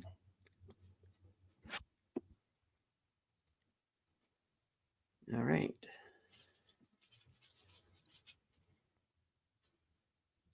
Now, like we said during the course of the movie, this is one of those movies where everybody, even the bit players, or somebody. So a lot of the trivia section is kind of like 6 degrees separation type stuff. So I'm going to skip past that when I Mhm. see it. All right. After being faxed the script, Sean Connery initially turned the role down on the basis of the plot being unrealistic for the post-Cold War era. Whoever sent the fax neglected to include the foreword, which makes the fantasy seem credible. Once he received the foreword, Connery accepted the role. Robert Garland, John Milius, and David Shaber all did uncredited work on the script. Kevin Costner turned down the role of Jack Ryan in order to make Dances with Wolves. He plays Thomas Harper in Jack Ryan's Shadow Recruit. Mhm. Klaus Maria Brandauer was originally cast as Captain Ramius, but broke his leg prior to filming.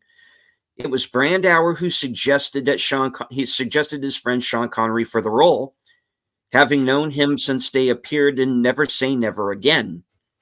The same year as this movie was released, they shared the screen in the Russia House, another story set during the Cold War. If you ever see the Russia House, see it. It's a real good one. All right. They spent $20,000 making Sean Connery's hairpiece.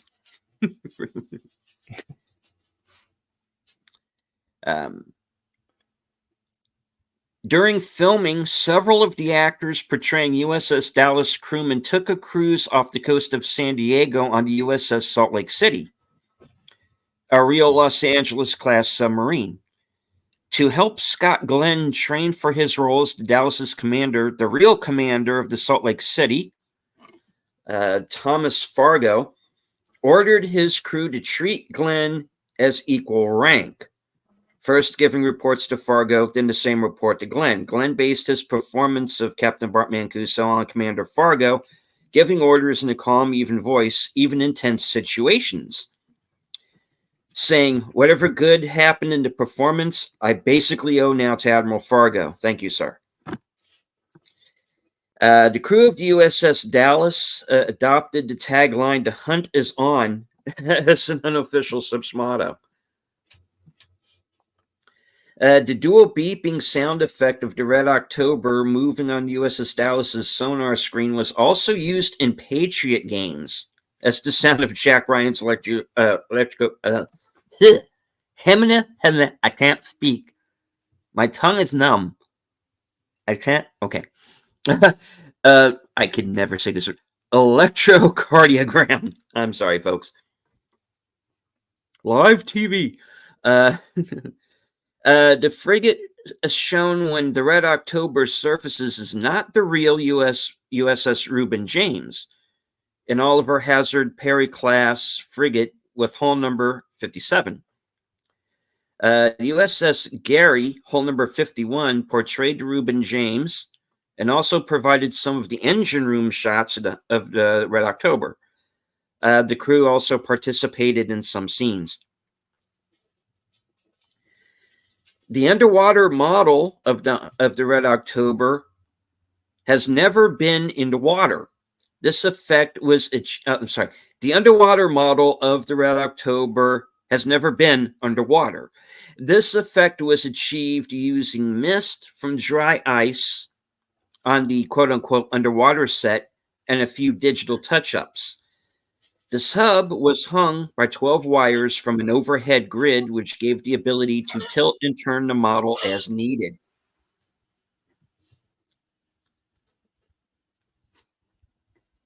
For the purposes of filming, hold on. Did I read this already? No. For the purposes of filming the underwater model of the Red October, only the left side of the sub was detailed to appear as an authentic submarine.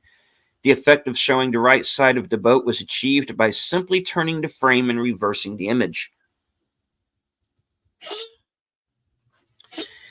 When the movie was first released on VHS in 1991, the tapes were red. Connie, I can't say it once slowly.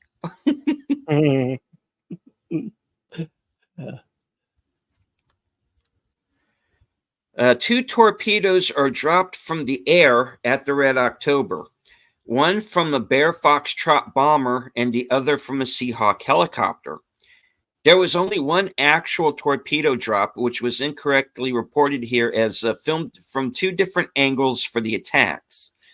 By watching carefully the two sequences played at the same time, it can be easily seen that the splash pattern around the torpedo of the second sequence is just a mirror image of the first sequence.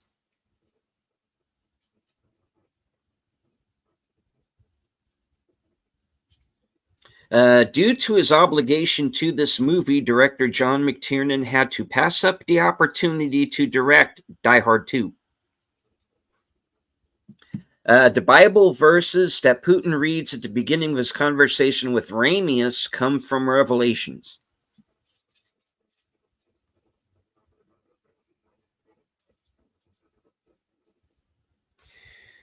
John McTiernan replaced his original editor, Peter Zinner, because Zinner found McTiernan's shooting approach difficult to work with, especially given his more traditional filmmaking background. However, Zinner has a bit part as Admiral Padoran.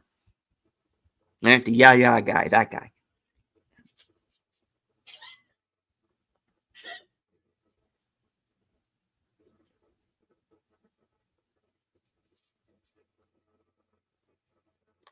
In the opening credits, Red October is escorted by two tugboats and a U.S. Coast Guard buoy tender clearly seen off its starboard quarter. I've never noticed that before.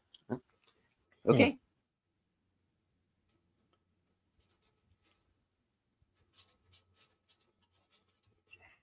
The scene where Ryan is lowered onto the USS Dallas was filmed in the parking lot of the Mole Pier at Long Beach Naval Station on a beautiful sunny day. Editing made it look like it was the ocean.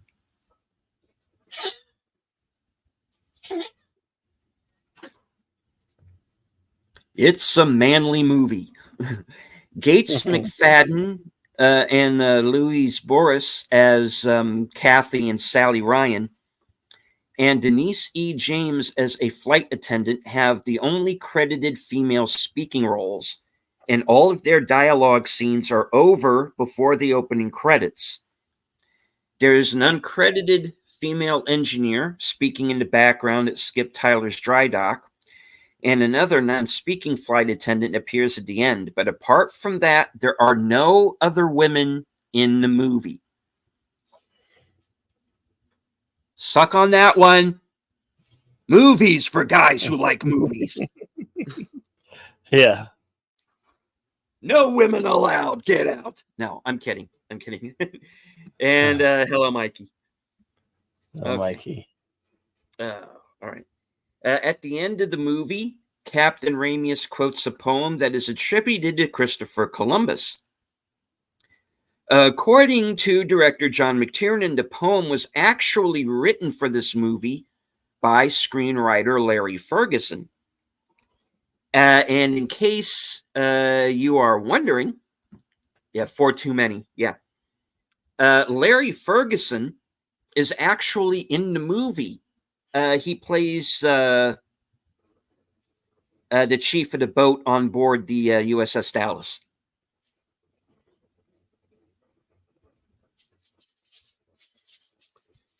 All right.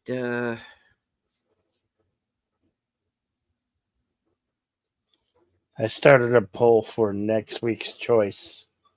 Okay. So we have Alec, go ahead. We have option A, Firefox with Clint Eastwood, or Okay. B, Denzel Washington in The Equalizer. Ah.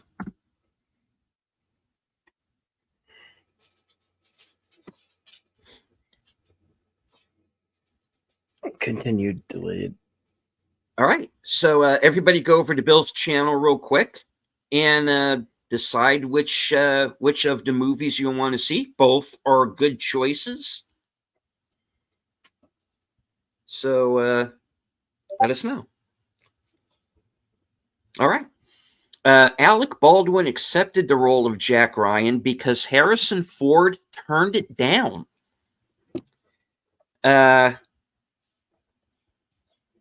Cast member Sam Neill also benefited from Ford's refusal 3 years later by being cast in the lead role of Jurassic Park. Interestingly, Baldwin asked for a big pay increase for Patriot Games, to which the producers allegedly replied, and I quote, "For that price, we could get Harrison Ford." Baldwin held his ground and the studio agreed to the fee, but for Ford instead of Baldwin. Okay. So that's how that happened, folks. It's all money.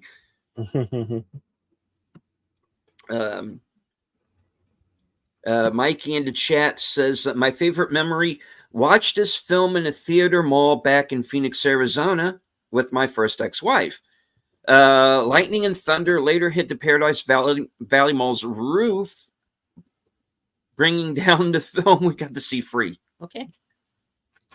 Yeah. I saw Red October with my dad at a movie theater that actually doesn't exist anymore. The building is still there, but it's no longer a movie theater. After it was a movie theater, it became a church, and now it's an office building. Yeah.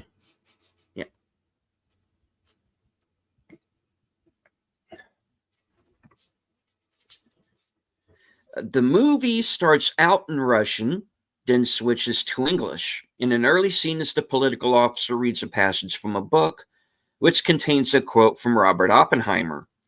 The switch occurs on the word Armageddon, which is the same in both languages, but is pronounced differently. All right, let me move up here.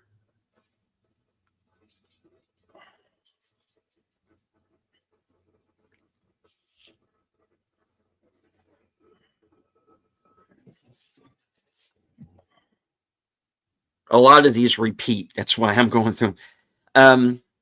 While under attack from the other Russian submarine, Ramius asks Ryan which books he has written. Ryan describes one book about Admiral Halsey, to which Ramius replies, "I know this book. Your conclusions are all wrong, Ryan. Halsey acted stupidly."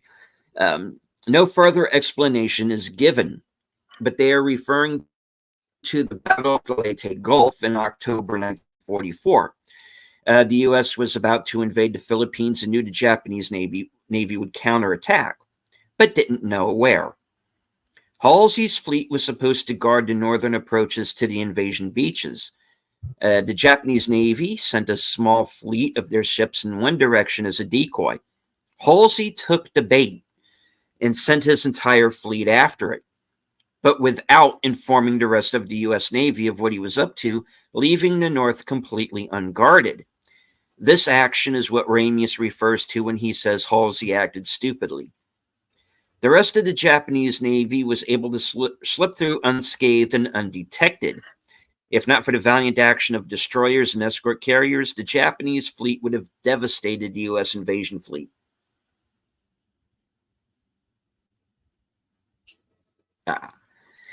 We mentioned Arnold Schwarzenegger earlier. Arnold was originally since he had worked with John McTiernan on Predator and later on again with The Last Action Hero. Red October was the only non-Best Picture Oscar nominee that year to be nominated for editing. And remember what I said about movies being nominated for editing, most likely to either be nominated or win the Oscar? Mm-hmm. Very true.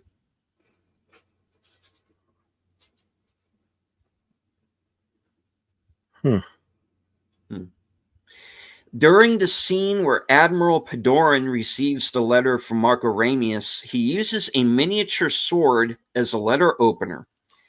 In the novel, it was stated to be his service knife, damaged while defending himself from a Nazi soldier after his gunboat sank. Oh, and by the way, speaking of differences between the movie and the book, remember how they make a big deal about on the Knevelev about not going to 105 on the reactor? Okay. In the book, the Knevelev is not hit by a torpedo; its reactor blows up. Damn. Yeah. Bad way to go. Yeah, that's how they die.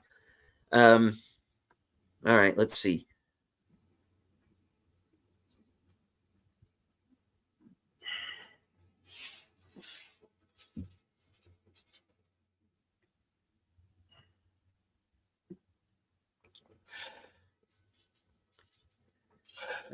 Also, a difference between novel and film. In the novel, Borodin survives. He's not shot. It's actually Komarov who dies, the navigator. William Bull Halsey's actions late to Gulf also extended the war with Japan by a few months, but then Truman made up his mind to drop the atomic bombs. Yeah. And hello to the view with Drew. Hello, Drew. The view with Drew. Okay.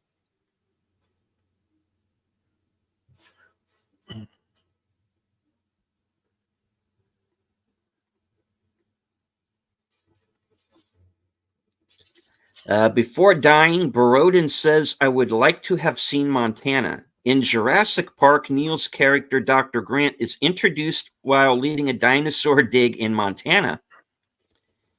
In The Horse Whisperer, Neil's character, Robert McLean, travels to Montana to meet his daughter, Grace, and his wife, Annie, who traveled there to help Grace in her rehab after she falls off a horse. Yeah. Falling off a horse is one way to put it. Mm-hmm.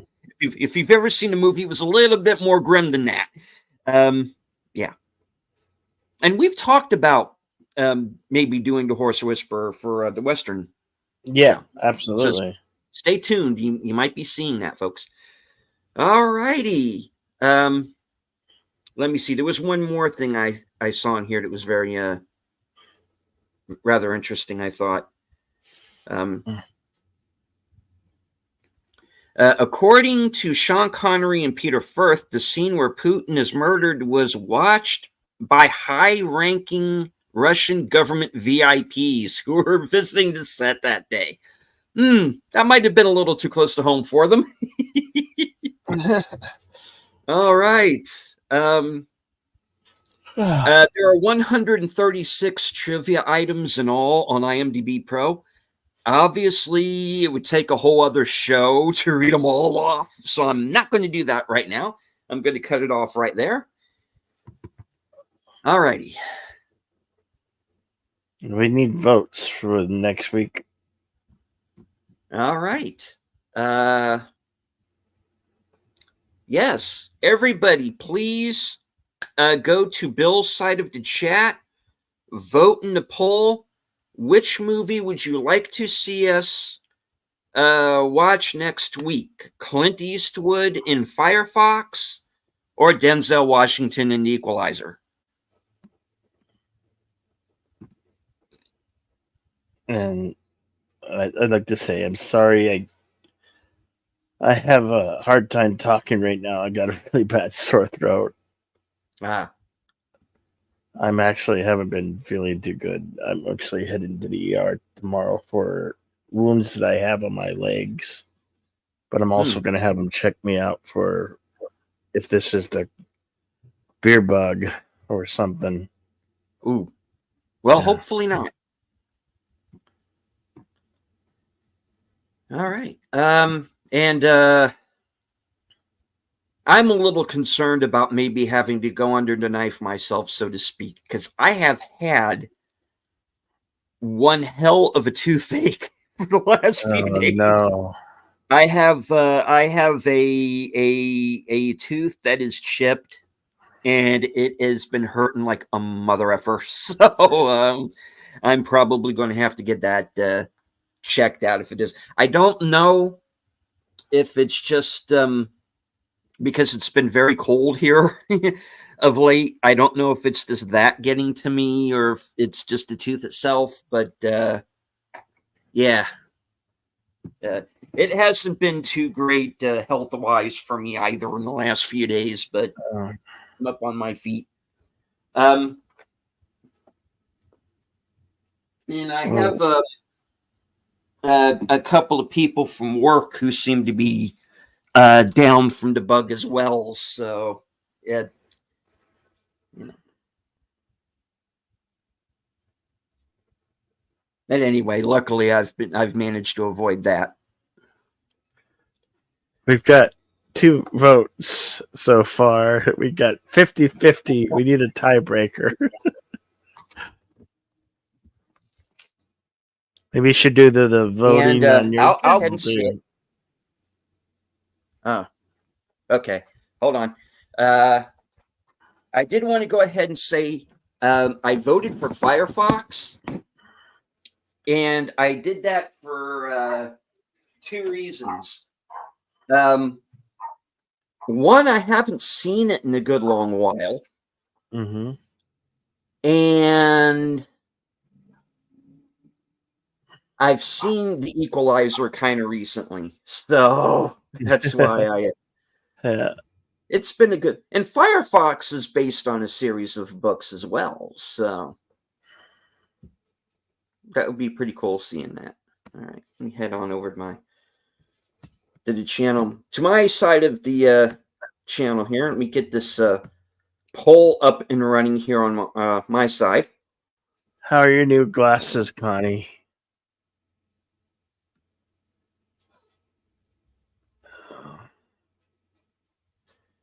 Yeah, I don't know.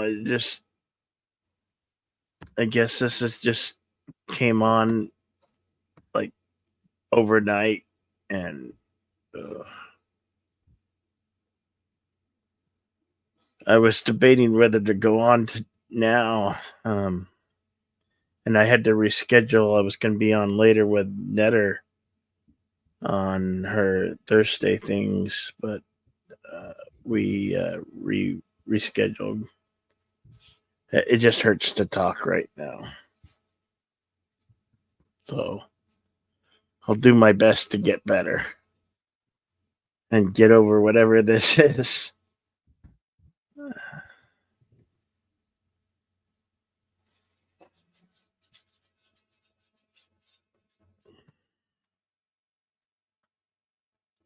Okay, folks, I have the poll up on my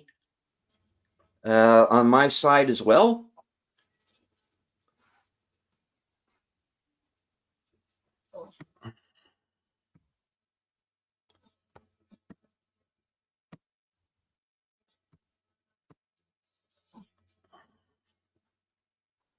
And we're tied on my side as well. It might come down to a coin toss. Damn it. Oh, well, nope. Okay, Firefox is moving up.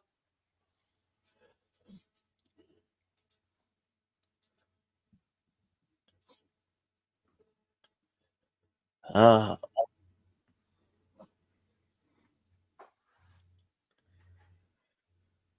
5 votes in. Okay. Well, it looks like we got 60-40, so Mm-hmm. I guess we'll go with Firefox then. All righty.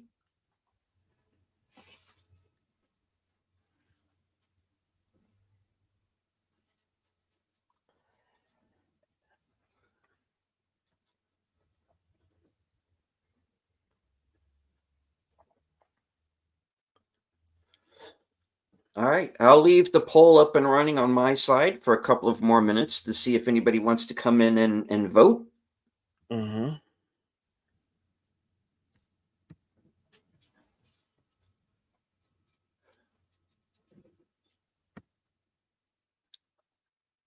And thank you, Words and Pictures.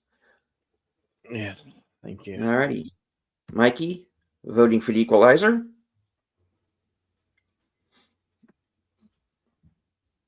Connie says, yes, she was sick a couple weeks ago herself. Yeah, there is something there is something going around. Connie putting her vote in for Firefox. All right.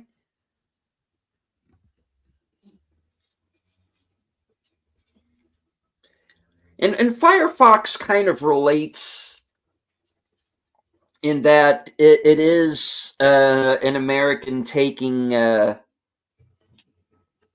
Russian plane? A piece of tech from the Russians, in this case, a plane. So, yeah. I love the design of that plane. Yeah. The MiG, what they call it, the MiG-20 something.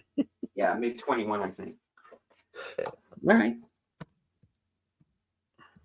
And I do want to remind everybody, I'm not sure everybody can quite see this. This is the Blu-ray set that has all 5 Jack Ryan films,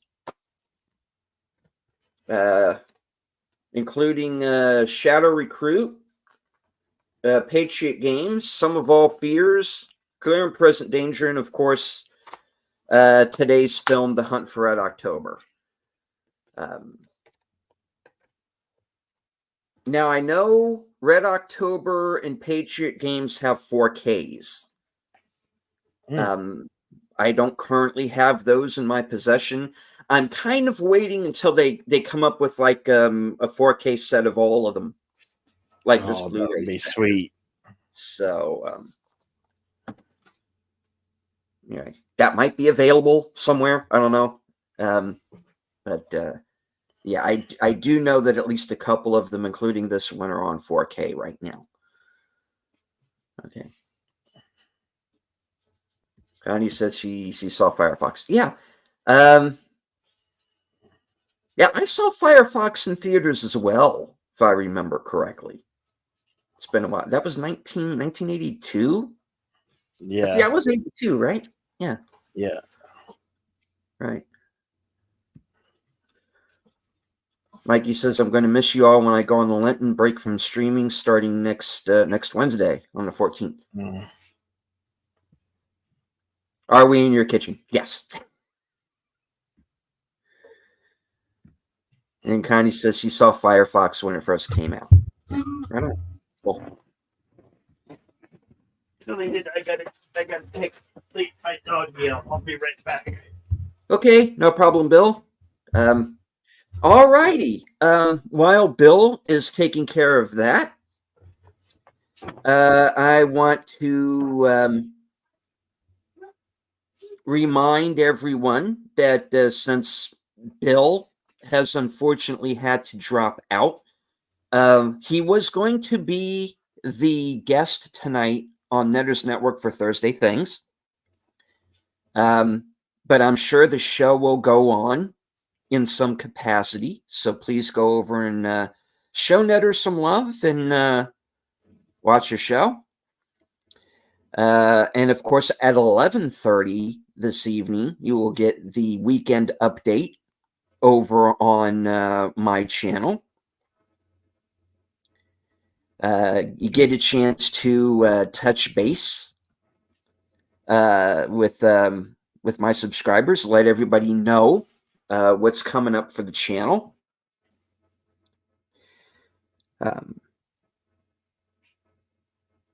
I will, of course, be joining Bill again Sunday if he's feeling up to it for Western Cinema Sunday. That is every Sunday at 3 p.m. And of course, that's simulcast on both of our channels.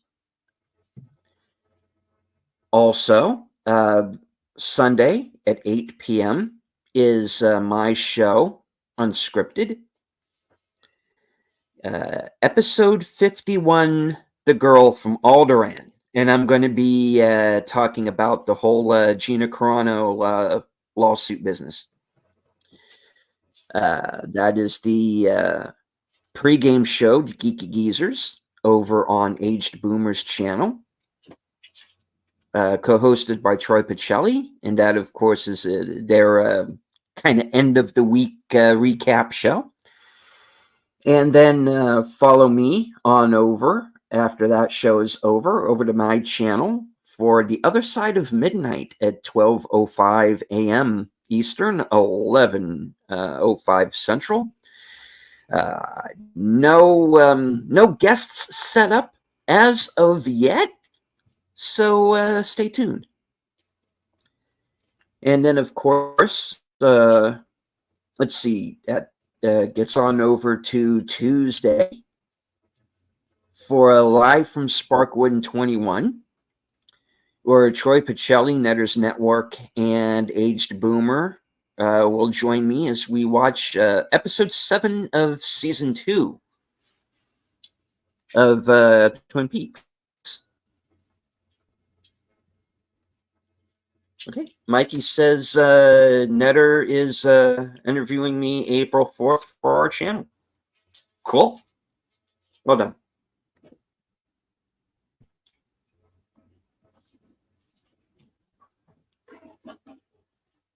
All right.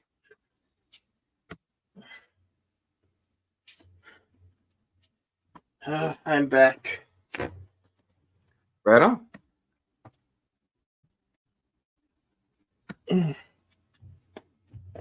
Oh. Yeah. Right. Thank of course, you, we'd like to. Yes, indeed. Connie, Lady V, Mikey, Words and Pictures, Tim. Let me scroll up and see who else. To view with Drew, Admiral Teague, Dadman Walking, and Big Al Presents.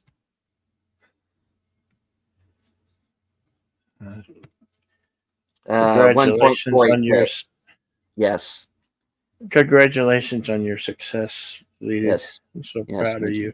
I am. I am as of the last time I checked, I am 18 subs away from 1,500. It's been quite an interesting week. That's been an exciting 10 days for you, hasn't it? Indeed. Well, actually, it's been almost 13 days since we aired that.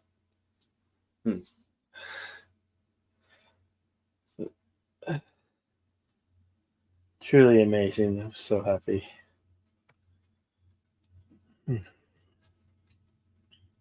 Indeed. You're welcome, Connie. You're welcome. And thank you, Lady V. And Words and Pictures. Oh, I'm gonna say my parting words now. Yeah. Yeah, I was gonna be on Netters, but unfortunately, they fell into an illness and have to reschedule. But thank you all for being here. I really appreciate each and every one of you. Uh, remember to be excellent to each other and party on, and we'll see you on the next one. And hopefully, I'll get better sooner rather than later. Indeed. Back to you. All right. And for my closer, I want to once again thank everyone for being here tonight. Uh, getting on, nighttime for me now. Late afternoon on Bill's side of the country. I want to thank everybody once again in the chat for joining us. Everyone who watches the replay, which I want to once again remind everybody, we cannot show these movies live due to copyright. But if you have your own physical copy, as I do, you can follow us along just as easily. All right. I would also like to thank everybody lurking in the background, because there's always one or two. That's perfectly fine as long as you don't have to engage with the chat, just as long as you enjoy the show. Hit the like, share out the stream, and if you are new to either Bill's channel or mine and you like what you see, please feel free to give us a sub. From HQ in our second home office in Arizona, good night, take care, stay strong, because this is how we win. Evening, folks.